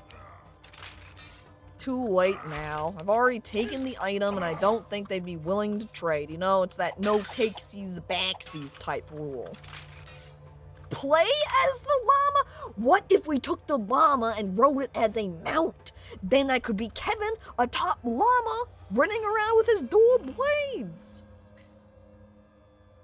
Alright, before I grab that EXP increase, let's first open up this with my gemstone. Take the money. And then I will grab this and quickly move forward in hopes of getting some EXP. Hang on. Oh. Actually, I've already finished this entire floor, so this is a very useful EXP orb. Thanks, EXP orb. Look at all of this bonus EXP I'm getting. Very cool. Llama is your new cousin? Oh, what would dog be considered? Or Spike Pup? Would he be like a cousin? Niece? Nephew? It's 2021. Why aren't there more games where you play as a llama or alpaca? That's what I'm saying too.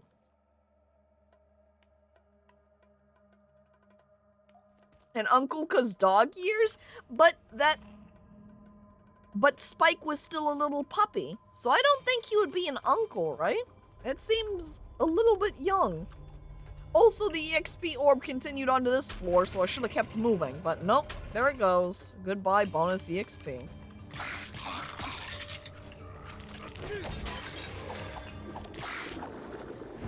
What does this do? Increases critical damage. Oh, ow. So those orc guys do a lot of damage, and I might have just perished at his club. I already had low HP, so, As the conversation turned to the progress of the corruption, Mary was curious to know which village had been attacked this time. Ooh, there's However, young that child. worry gave Oh, way now to we know her panic name. When Lucy entered. Lucy is small child. Check. Poor beasts, all slaughtered. Maybe something had infected them.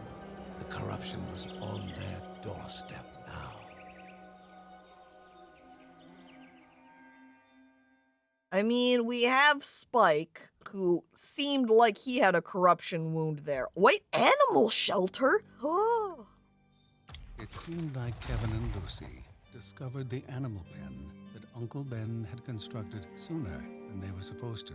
This new Everybody level else of is going on these cooperation missions, but between I can't animals of go. the wild Poor and the me. Bergsons would surely please Rhea.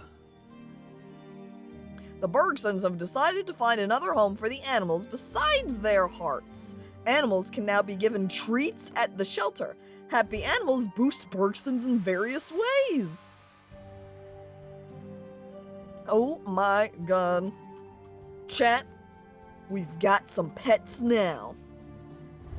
From behind, her hair looks crown-like. Even from, front-facing like this, it looks like a crown too. Here we go. Oh, look, there's that cat.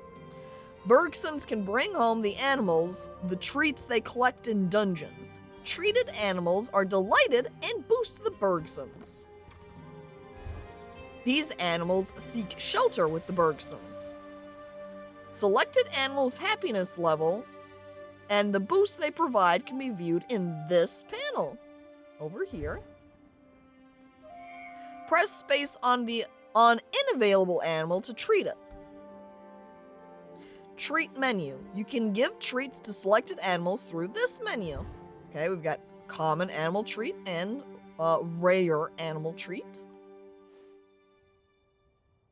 2 types of treats can be found in dungeons. They affect animals' happiness by different levels. Press space on available treat to give it to the animal.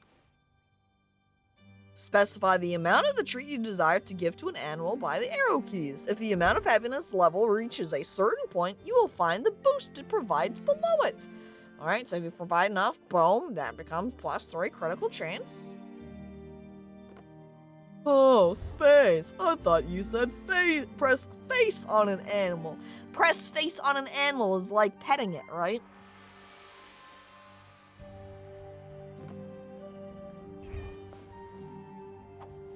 See, so then I can treat the animal with a common animal treat. Ta-da! And then that makes it happier. I assume then maybe each time between missions, I would assume that the level decreases a little bit. So it's not like a permanent boost, because otherwise that would seem pretty OP easy. So right now the 3 animals we have are Faramars the deer. Is it his antlers or his age that makes him look so wise? If he is to stay around humans, who better than the guardians of the Mount Morta? This increases EXP gain, so that seems pretty nice. We've also got Hashmal the kitten. Kitten? That was a very large kitten. How much bigger is it gonna get when it becomes a full-grown cat? What is more charming than a cute little kitten roaming around the house? There is nothing he loves more than playing with the Bergsons. He is a kitten, after all. And then we've got Talo the fish. So colorful they are. It is always fun to watch them swim around so swiftly. See, they emphasize it. Kitten, little, kitten, kitten. We turn our attention. Where is Hashmal?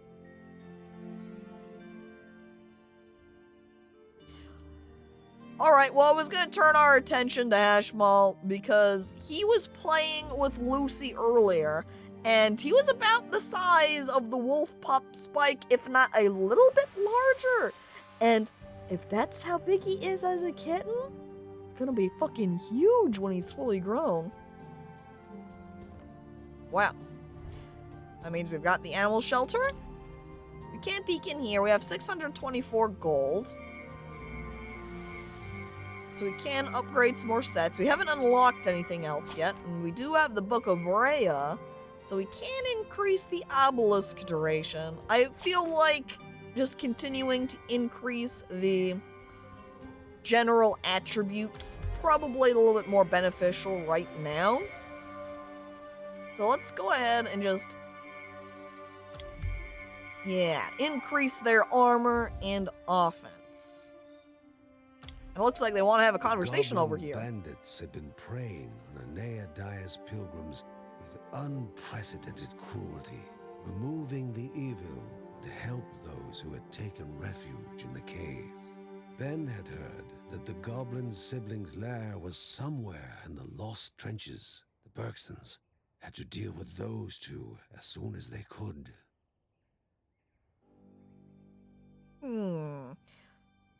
Well, let's go ahead and head back down. We're going to go back in as Kevin. Or actually, I think I might go in here as John.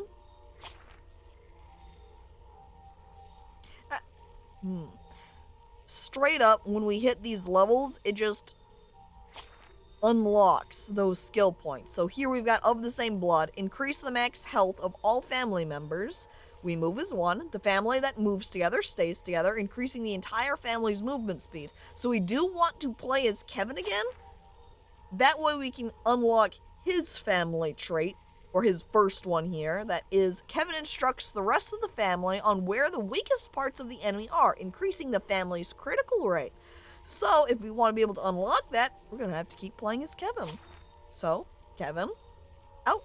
Plus, with the critical chance boost, probably most ideal for him. So let's go in.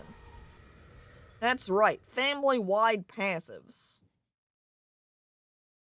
Yeah, so it's an encouragement to not focus on playing a singular family member all the time. Encourages you to try out different characters and play as different people.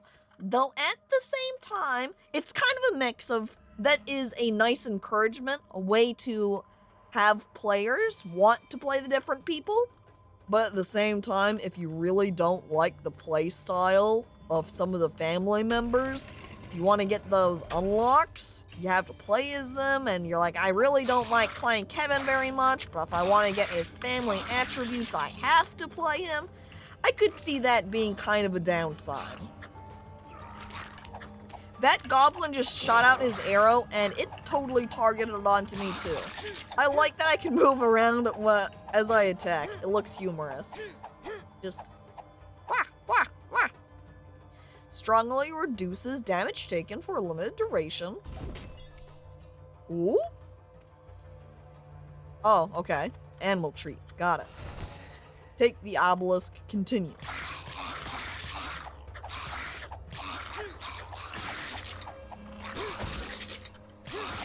Yeah, so that his little area of effect attack is very tight around him. So it's not a big effect like the other characters, or at least it kind of seems that way. I'm not 100% sure.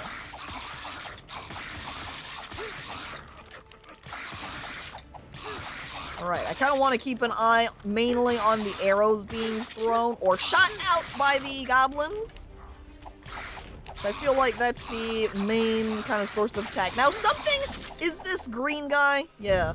That guy, the special upgraded enemy there was definitely just summoning skeletons as we were fighting there. So definitely a good guy to take out. Ah, failed in dodging that one arrow. Wait for them to shoot. We'll get him because he's already, ow, got his health lowered. Okay, I did see that there were some sort of visual effects there after I used my dagger attack. And if I stand over here, yes. So it does not just hit directly around me. It just happens that if I'm in a pack of enemies, that my daggers aren't going to be flying out far away because they're going to be hitting all the enemies that are right next to me. And, like, I don't think I am particularly suited. The way I am playing is suited to Kevin very much. Because already I was just a moment ago at half health. Ow. Though it is fun to play him because he goes so fast. All about that speed. Dead end. Let's go up to the right first, I think. What is that? Oh. I don't know what that was, but I broke it.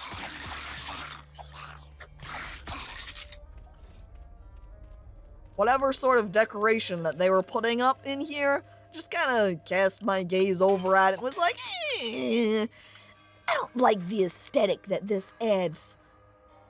Not good atmosphere. And I just knock it over.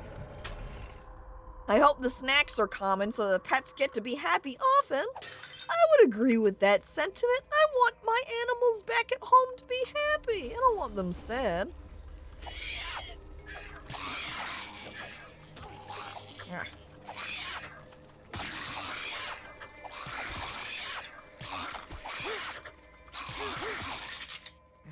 It's definitely a lot more action-packed to be Kevin. While he's got his attack speed built up. Because I go so fast. Ow. But now I'm already at less than half health. Very low on HP. Have to be careful. I need a health potion, please. Dang it. I was kind of hoping that this was going to be a instant health obelisk, but unfortunately it was not. Alright, let's try to be cautious, careful here so I don't die. Ow! He sniped me. Just shot an arrow. Here I am making comment. Oh boy howdy, I hope I don't die. Bleh.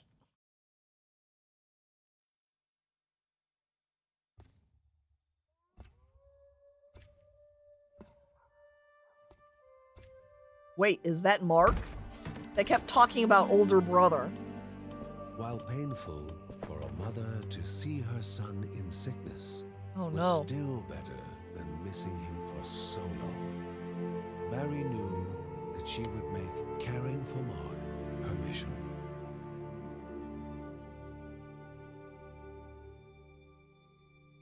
Mark had to warn them about the dangers approaching, despite how difficult it was to talk. We need to heal Mark so we can bring him into our party. Were evacuated, or worse, taken over by the corruption, but soon succumbed to fatigue and fell asleep. Just fell asleep while he was telling us the story. Hearing of an herbalist in Count Dippo Caves that would have the yarrow at hand, needed to treat Mark.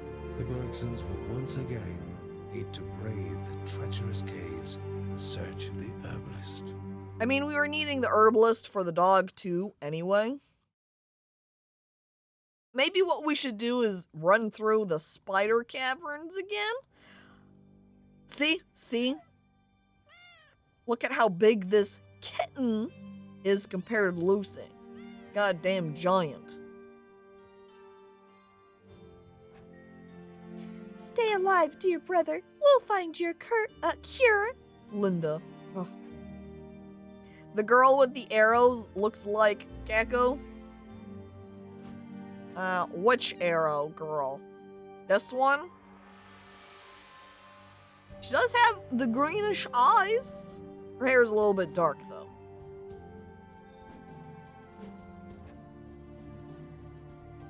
Alright, and then we go into the chapter select.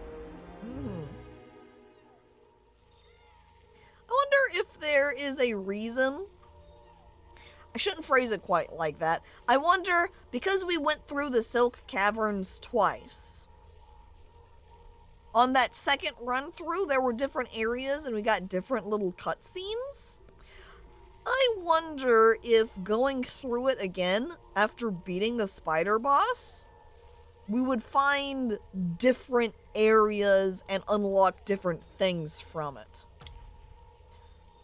Because then I could see that as a reason of just going back to the spider caverns and having Kevin run through it over there, where the enemies might be a little bit easier and you can get EXP from there instead. Finding the herbalist was the most pressing matter. The healing herb needed to be taken to Mary as soon as possible. Maybe it's also so you can use low-level characters without going to high-level places. And yeah, going to an old area with a weaker character seems like a good way to get them leveled. That's what it seems like to me too, but again, at the same time, there are those general family-wide buffs you get from Uncle Ben. Boot camp training for Kevin. When's Lucy gonna get the boot camp training so I can run through here as a small child? When's Wolf Pup so I can play as Wolf Pup through here? I wanna be Spike.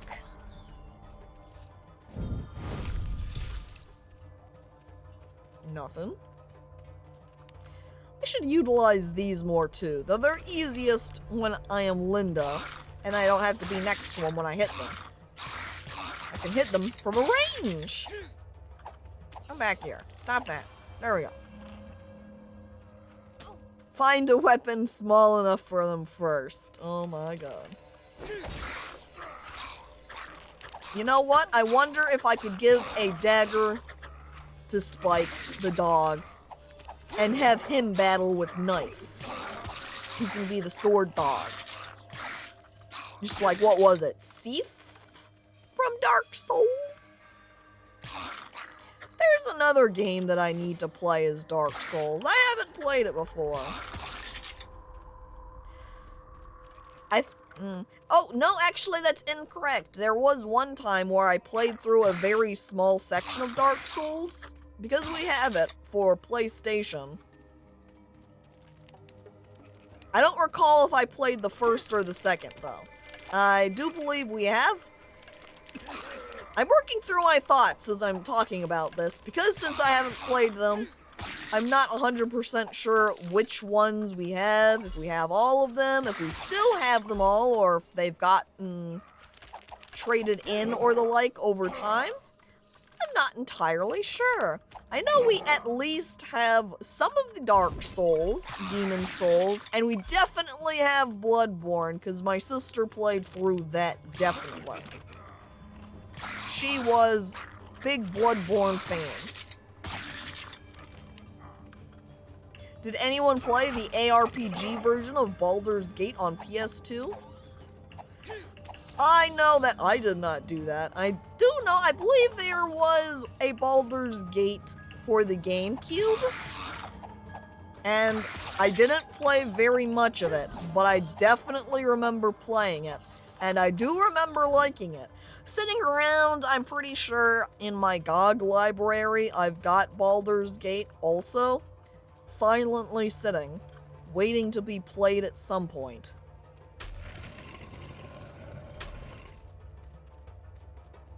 The new Monster Hunter has dogs with knives now too. Oh yeah, because they're adding in the sort of Palico equivalent, but for dogs.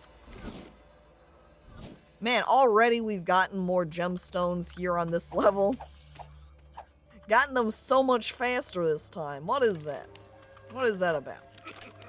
Excuse me, are you gonna shoot or what, Goblin? Just take you out instead? Okay. Weird green circle that's kind of standing out a lot. And now we've got that EXP flower again, too. This time, though, we're actually going to be able to make use of it. Come on, flower. Ow. I'm gonna wait to get that chest because I want to make sure that I'm killing monsters while my EXP buff is still up. I gotta get that boosted EXP. I've only ever played the first Monster Hunter, and the new ones look so much different. Definitely Monster Hunter World plays differently from the older Monster Hunters. I played a teeny tiny amount of Monster Hunter back on, what was it, the PS2? Played a pretty good amount of, well, that's a little bit rough to say, because I never made it up to G rank in the DS, the Tri version of Monster Hunter.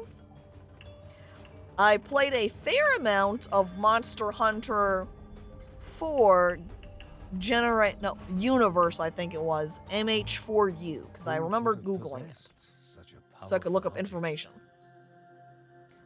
I love the little picture it has for this. It's Yuki the Seal.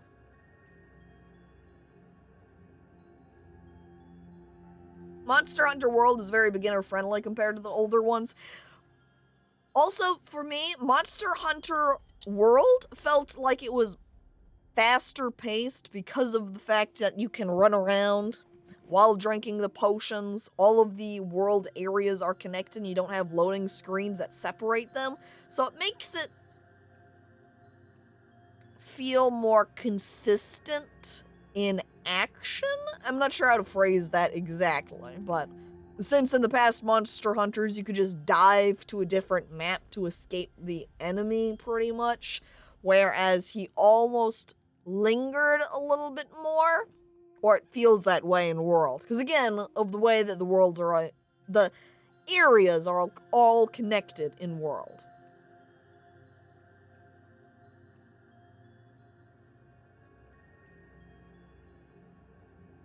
But I haven't purchased the Iceborne DLC or played that at all yet either, which I should do at some point, because I do really like Monster Hunter, even if some people might not like World as much, or don't think it's as good, or some people who think it's way better. Whatever, it would just be nice to play a bit more. A protector that provides armor and occasionally negates all incoming damage.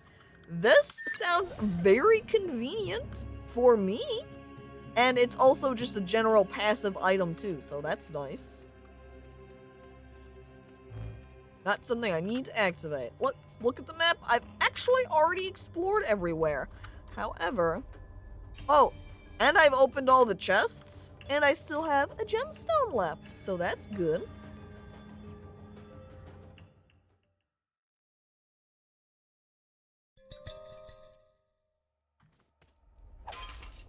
All right, here we go. This is a little bit concerning. Well, let's go fight some more. I was gonna say goblins at first when I entered into the room, but then I saw the skeleton. Here I am hitting the button. I'm like, all right, time to fight some goblins. Wait a second. Those aren't goblins. They're just more skeletons. Why are there so many The reason there's so many skeletons is because there's a lot more dead than alive. Because every time you kill a person, you kill a goblin, what does that create? Skeletons. So of course there's going to be a lot of skeletons around. Why there's so many left around alive and hanging out though, that's the real question. Okay, is this him? This is definitely him causing the purple glows because he's got that head symbol above his head. He is oh shit. Oh shit. That did 45 damage when that guy hit me. Jesus Christ. And him having that sort of special super enemy effect that freezes you in place? Not very good. Made him a little bit harder to fight. The main problem with World was that you needed to do story quests once for everyone in your party if you were playing together. Child's hands, Yeah. far stronger than any would suspect in one so young.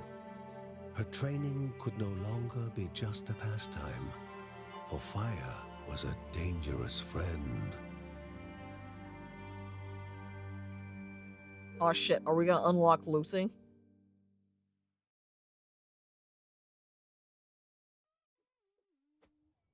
Lucy's gonna become a fire mage now.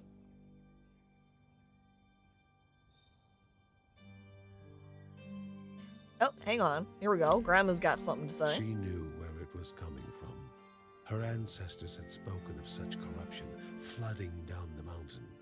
But Grandma Margaret wanted to know what it was and what needed to be done to destroy it.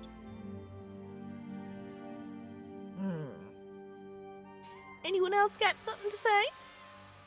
Here's Kevin hanging out with the animals. Or really animal, since this backpack bird is the only one in there.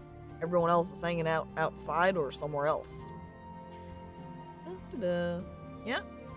Oh, Aren't the hands of the others important too? Like Uncle Ben's hands are very important, maybe even more so than Kevin's and Linda's. Lucy said, drawing. Look at my pretty picture. Oh boy, I sure do love art. Da, da, da, da, da. I love Lucy too. Best character.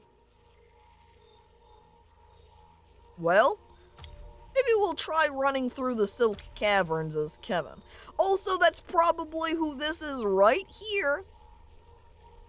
Is Lucy. Come on, Kevin. We need to get you leveled up. I also just noticed that he has 2 skill points, so I should probably level up one of his skills.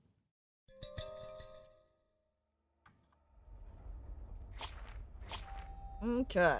Probably this one, seeing as this one's at 0. Successful attacks stack together, sending Kevin into a focused frenzy, increasing attack speed. Ooh.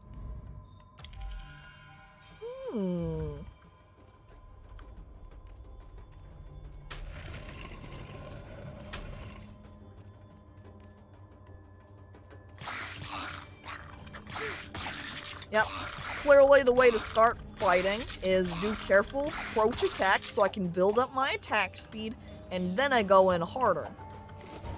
But I still need to do that careful. Hang on. Blackfoot, increased movement speed and dodge chance at the cost of losing the ability to evade. I don't know about that one. That would almost be like a berserk type attack, right? Go into super attack mode. You go faster and harder. But that means you don't have as much focus to remember to dodge the enemy's attacks. And this is just like a huge line of spikes right there, huh? Alright, spider area is definitely a lot easier than goblin area.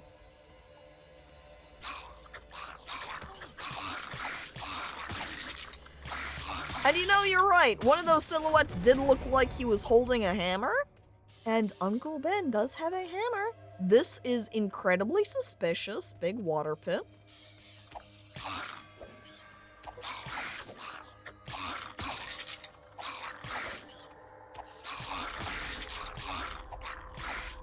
Maybe this is another way to do it.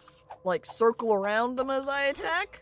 Well, I did get hit by the skeleton while I was doing that, so I don't know.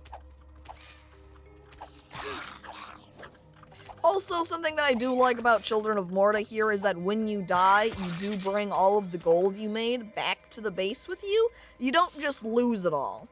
So it makes it a little bit nicer to where if you want to progress and be able to buy shit back at your home and upgrade, you don't actually have to have a successful run. Though I suppose that isn't, it's not like that's something that's uncommon for roguelikes. So fast. Ooh. Alright, Obelisk, give me that critical strike increase. Though it seems like I'm kind of approaching the end here. Yeah. I feel like I keep grabbing these obelisks when I've already cleared out all of the enemies. Oh, hang on. Ow. Ow. My real problem, I feel like, is that I'm just not great at evading or timing for evades.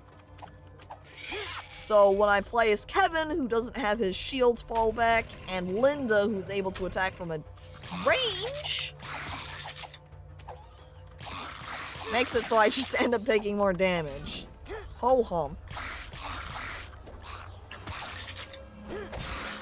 That's a gemstone. Look, and then just fast attack while walking backwards. I get close, and then I kill them very fast. Wimpy skeletons now.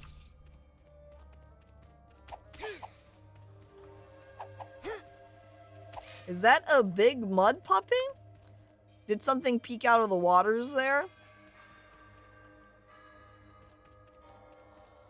You're commenting that I think that was an axolotl. I think I missed it. I was too distracted by fighting the skeletons to notice. And by the way, hello fire breather, welcome. I know you followed a little bit ago, but now you've talked in the chat, so hello. Ah, so it was something swimming in the... Oh, I see. There it is. Sneaky. And it's true. Honestly, I'm not a big fan of Kevin's AoE either. A general area attack, like how Linda's works and how John's works, it's a lot nicer than just a bunch of single vine projectiles coming out.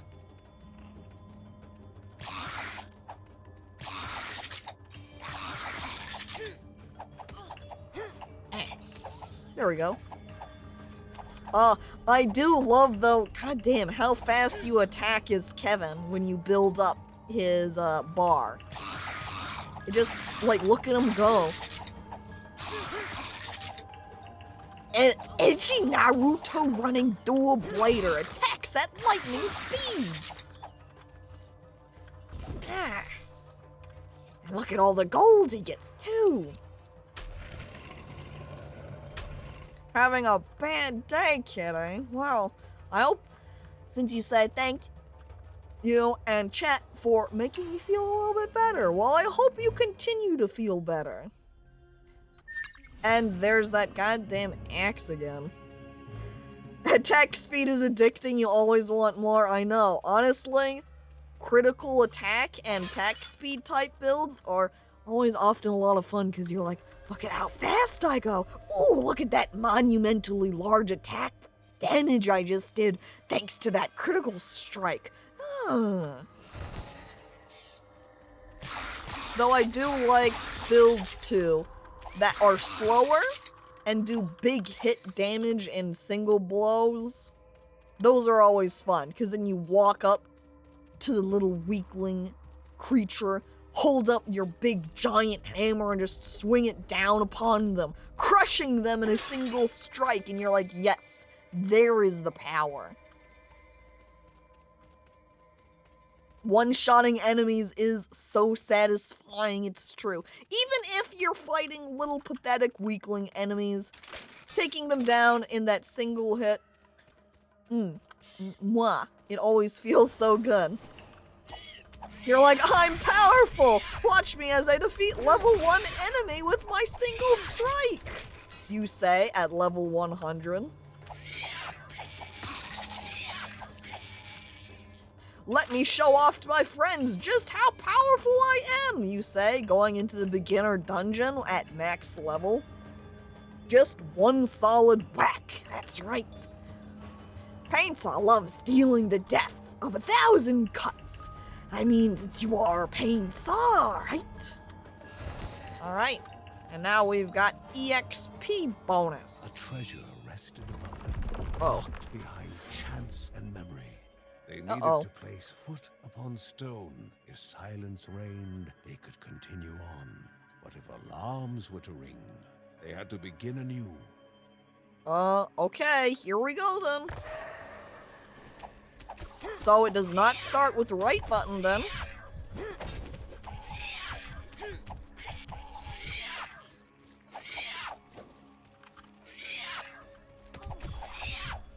Did that tiny slime almost kill me? God damn it. Well, there's another fail. At least this time it didn't spawn any of the larger shadow creatures, I guess? Man, I'm going through all of the buttons before I get the success. Gee whiz. Bad luck. Bad RNG.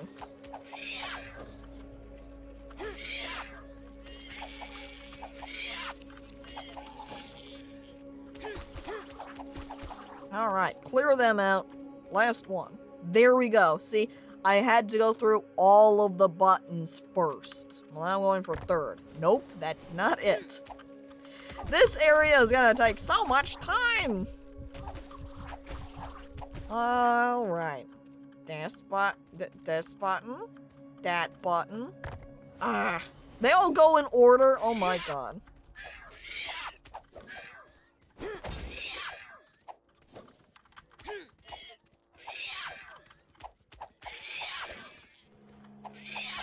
See, like his AoE when I was fighting the three of them, if it had been Linda or John, I would have hit all of them, no problem. But because of Kevin's AoE, it's just like I hit one of them and that's it. And there we go, just walk straight across them. What a stinky puzzle solution. You just go in a line. What kind of puzzle is this? Fatal blow. Primary attacks have a small chance to instantly kill the target. Oh, and we got a treat. Alright, this goes along perfectly with Kevin, who is kind of an RNG man already, dealing with fast attack speed and critical strikes. How fitting that the item he found is for instant killing. Haha. That's so good with high attack speed too. Yes, yes. Every fast attack I land has a chance for death. Maybe it was a baby puzzle since it was the first one. Maybe. Just a little simple puzzle that little babies can solve since you just have to draw a simple little line. Time to start swinging like a madman. Well, that's already what I was doing.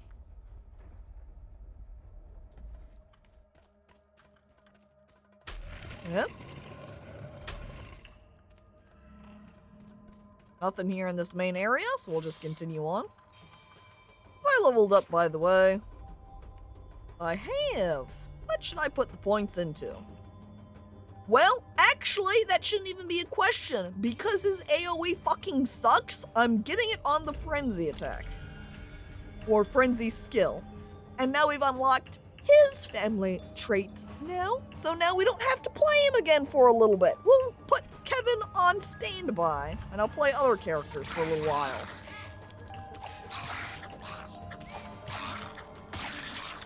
mainly Linda. I would like to try Linda at the goblin area.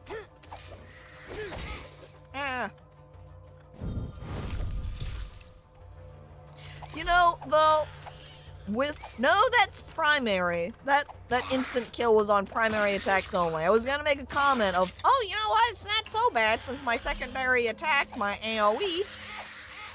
That's not too bad with the item. And then I recalled, oh yeah, that's right. The item specifies primary attack. That means my sword dagger AoE is useless. Like how I just used it there and it hit a whole one enemy. Look at that. Did you see that, chat? One of those. Oh, there's a second one. That's 2 enemies killed with the instant kill. I like that text pops up. So then it's not just suddenly one enemy dies and you're like, did I just deal a bunch of damage to that guy? Or did my item just proc? And it seems like it actually specifically tells you when the item has, you could say, had a success then. And now I'm almost dead. Yahoo! 23 health. Give me a health potion, please. Oh, see, there's an instant kill. It makes it feel more satisfying too, because then you see that text pop up and you're like, hell yeah, that's that item I found, working its magic again. Stop it, Plant. Dodging out of my dagger attacks.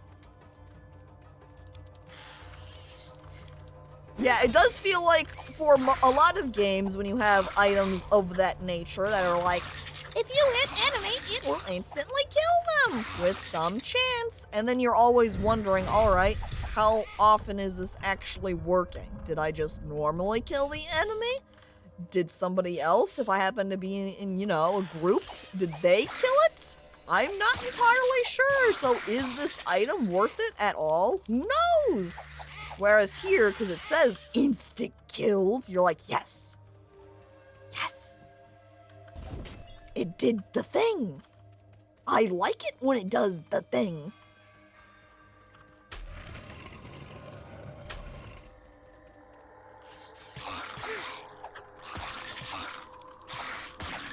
Alright, now I want to make sure, again, as always, proceed. As Kevin, there is no way if I do make it to the boss, I don't just fucking die right here. There is no way I'm not gonna just die to the boss. I am positive we're gonna make it. If we do make it to the boss, I'm just gonna die. I'm gonna get in there, I'm gonna be attacking the little enemies. The little baby spiders. And whoop! Death to all of them. And then death to me. And then I get to the boss instead and I don't get hit at all. Imagine if that was the case. So, different charm that I've found is grants you a shield which will protect you from certain amount of damage. Sure, why not? We'll swap out my badge, which came from the chest, so I've already opened that. Alright, there's another obelisk. It feels like I keep coming across the obelisks fucking at the end like this after I get past all the enemies. That's not particularly convenient. Because now here I am, walking around, obelisk activated, where it does absolutely nothing. Here we go. There, it had a chance to work that time. It looks like there's something here. Ooh, hi Grandma, what'd you find? The obelisks are hiding, huh? Yeah. Is he lost? Muttered Margaret under her breath. Lost in the study of the walls and oblivious to her surroundings. She doesn't notice Kevin at all. Oh, no, she did. Hi, Grandma. It's me, Kevin. She always had time for her children, but it was best to leave Grandma to her pursuits now. Okay, I kiss Grandma, and then I move on. Good luck, Grandma. I hope you're able to complete whatever it is you're working on. The deciphering of those mysterious murals on the wall, I suppose?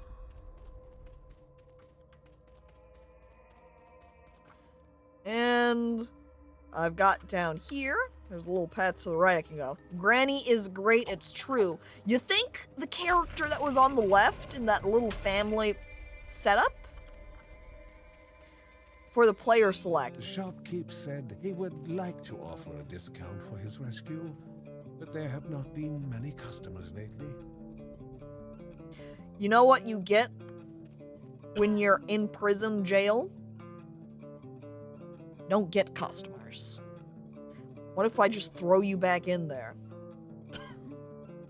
You always want to make me want to play what you're playing? Well, I try to aim for games that I enjoy, and watching somebody have a good time playing a game, I think, makes it much more of an encouragement. You're like, that person likes playing that game?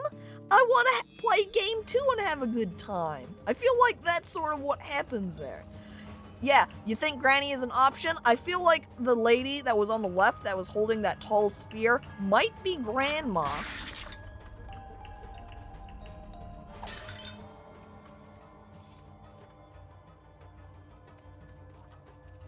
We're up here, right? This was yeah. This is the start area, so we want to go around on the right side where we've got another useless obelisk. This is the real reason I don't want to spend my money on this back at home upgrading it. Because I always end up fighting these obelisks after I fight enemies. Though actually not this time, since I've got the luck bonus, and it happened right before the enemies instead of after this time. Or part way through even. Though this area seems like... Oh, hang on, never mind. Ow. Uh-oh. Uh-oh. Yep, as soon as I got frozen by his attack there, it was instantly like, well, looks like I'm dead. And back home I go. Rip Making Kevin. mistakes was part of learning, no Oh, matter yes. how talented you are. She is Fire Mage. Lucy was feeling disheartened. Once more, she had better mastery of fire this time. But wait, disaster was about to happen. Oh no, oh, Lucy, no! She set herself on Her fire. father intervened in time. Good thing father was on standby with bucket of water. Why grandma didn't have a bucket of water prepared with herself there? I don't know. You think, that's why when they do special effects, they've always got some emergency staff on hand, just in case something goes wrong. But now Lucy and Linda are sitting together, warming up by the fire. Well, let's peek at the animal shelter. We could probably... Oh, man. Yeah, look at all our poor animals. They're all very unhappy. Let's give the... And I've only got 2 animal treats. There we go. Now I've got a little bit of an EXP gain. Then we'll go over to Ben's workshop and get some upgrades. I'm gonna get more attack. Oh, only 1. Fine. Okay. Back down we go. The father also laughed at Lucy. Imagine your child getting... This isn't just your child, like, falling off of a bike they're riding on. This is your child catching fire. Imagine seeing your child set ablaze and you've got a bucket of water and you're like, oh, wacky kid. Splash. And then you slap her on the back. She's soaking wet and you're like, oh, Lucy. You silly child. Feeling toasty, kid? And Lucy just looks up at the dad and is like, why? Why? Alright, let's go to the Lost Trenches. If magic is real, every parent would laugh at that just like funny home videos. I don't know. I feel like it's one thing to accidentally, fall off a bike, get a little bit hurt, and be caught on fire. Why don't they always have buckets around when practicing fire magic? I don't know. The dad did at least. Again, I don't know why Grandma didn't. Grandma, I feel like you're slacking a little bit, maybe? I think, hang on, actually, if I peek over here at their skills, for John, his next is family members gain Heaven's Strike runes for their various abilities? Does that mean just normally attacking they could possibly use Heaven's Strike? How interesting. I don't know. But she has the same bonus on hers too with the crescendo. Family lookout. Family members gain explosive crescendo runes for their various abilities. I kind of like Dad's Heaven's Strike more than I like Linda's. So let's play as John. You got potions, she'll be fine. Now I know potions heal health. Do they also cure burns? Like if your flesh is all charred up and singed, could you just casually pour a health potion on top of that and have it all heal up nicely? By extension, what happens when you've got cases of broken bones?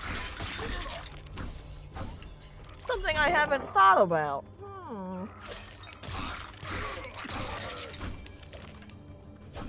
It's kind of weird playing John after playing Kevin, because Kevin attacks so fast.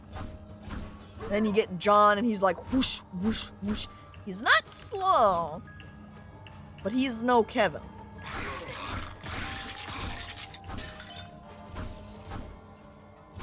With Kevin's critical strikes, though, it makes it almost feel like he does more damage in the end. But with John, he's got more health than I can shield, so... Of course, how often do I even shield in the first place? I say dying.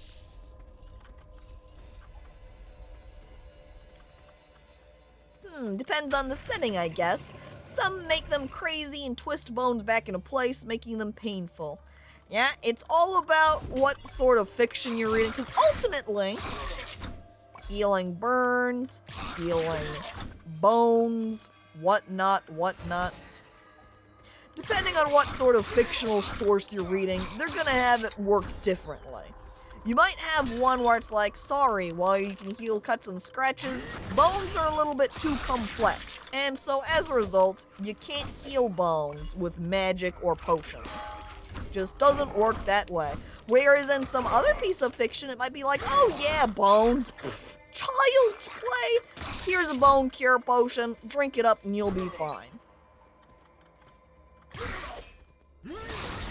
See, like, look at the fucking AoE on John versus how it works on Kevin. I could almost see that because it does feel like Kevin does deal a lot of damage. It might be to kind of balance him out, because if he had a super powerful AoE on top of having pretty powerful regular attacks, it might push Kevin towards being a little bit OP. And then you would ask yourself, why would I play John when I could be playing Kevin, ultimate power god?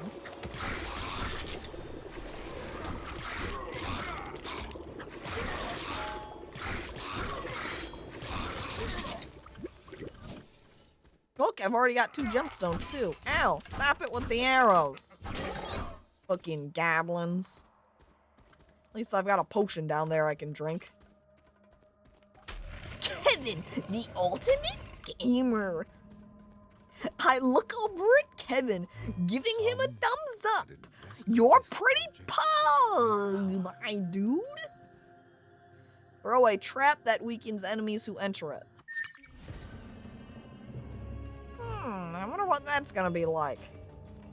Caco goblins. Imagine if that's what the emote was. I'll just make a recolor of the Caco goblin, make it a different color, and then the name on that one can be Caco goblins.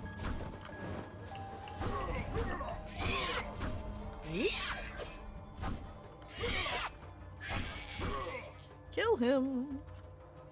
Da-da-da. Oh, I got gemstone, unlock chest, and oh, look, this one actually had something in it. Increased max health. And that's a charm. I have not used any of the charms that I've collected. Part of that, I've somewhat been hoarding them to use, I guess, at the boss, perhaps? Haven't been doing a very good job utilizing these charms. But when they are only one use, and I've been finding them so infrequently anyway, it makes me very apprehensive to use them. John has a pretty massive AoE on his normal attack swings compared to Kevin, at least. Also true. Innocent game of chance. Oh. This again.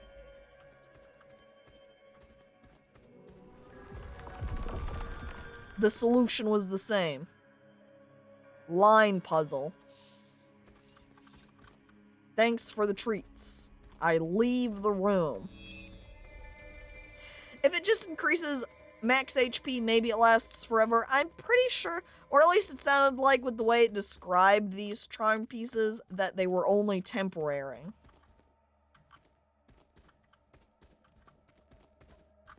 Alright, is that it?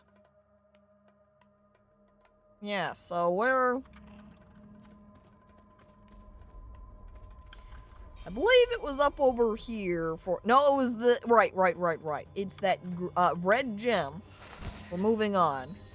I don't think I can teleport at all for it, though. Wait! Yes, I can. There is a teleport there. Alright.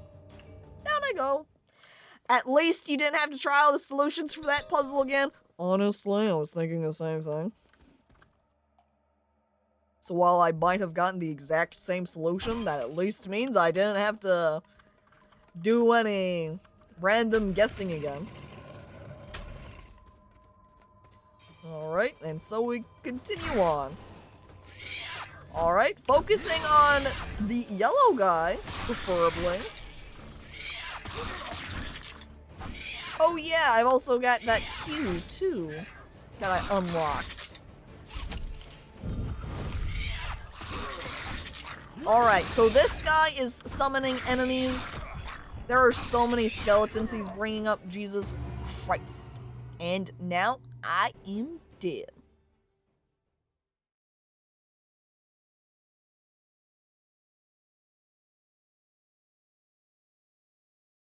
Alright, well, that's the end of that. That was very short. That was 6 minutes? God damn.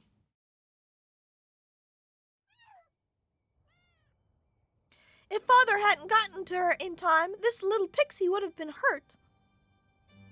Is she telling him a story or something? Or, is she telling Mark a story, I mean? You only got anything to say? Nope. But where this game is enjoyable, I think I'm finished playing it for now. So, Slightly short here at 340 rather than making it to a full 4. I love the pixel work in this game. Definitely very appealing. The combat, pretty enjoyable. I like it. It feels like it's a little bit geared towards intentionally having you die a lot down there and just gaining a lot of money, EXP, over time.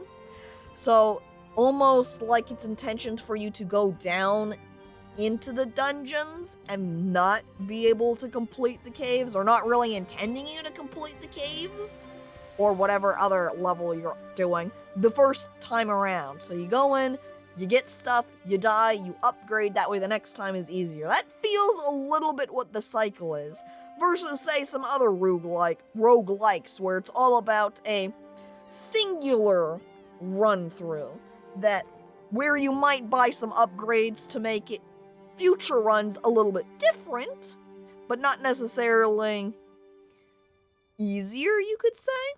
But it's interesting. It was fun to play. I liked it. Again, also, as has been said many times, moi, the art, very good. I also like the sound effects and so on, too. So, yes. Thank you, everybody, for coming on by to watch. Let me see. You know? GPF6 usually isn't streaming around when I am, but he currently is, so I think I'm gonna send everybody over there. He's playing Stardew Valley, so it will be a nice laid-back experience afterwards. Oh, this is a great pet emote. Yeah, the pet the moderators. When I was going through and looking at the different emotes available on Better Twitch TV and Frankerface, I saw that one and I was like, you know what? Let's add it in. Encourage the mods because we care about the mods here. Which is, really Skelly is the mod? And then Petri is mod because she's friend. Skelly over there sweating, wiping sweat from brow. Really, at least, chat, you are very well behaved. The problems are just bots that come on to advertise, and then he just bans them, and it's not a problem, so...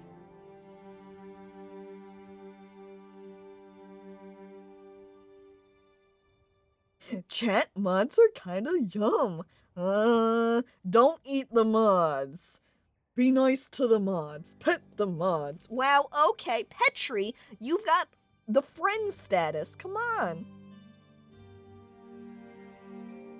And alright, now, after that, put a little bow on that. That's it, chat. Okay. Thanks everybody for coming on by to watch. And again, thank you for those who have followed and resubscribed. Don't forget about chat's choice either. I should slap that down real fast. There's that. And then I'll start up the raid. So, thank you everybody for coming on by to watch. I hope to see you next time. Vote for chat's choice for what game I'm going to be playing for January. And I hope you all have a wonderful day. And farewell.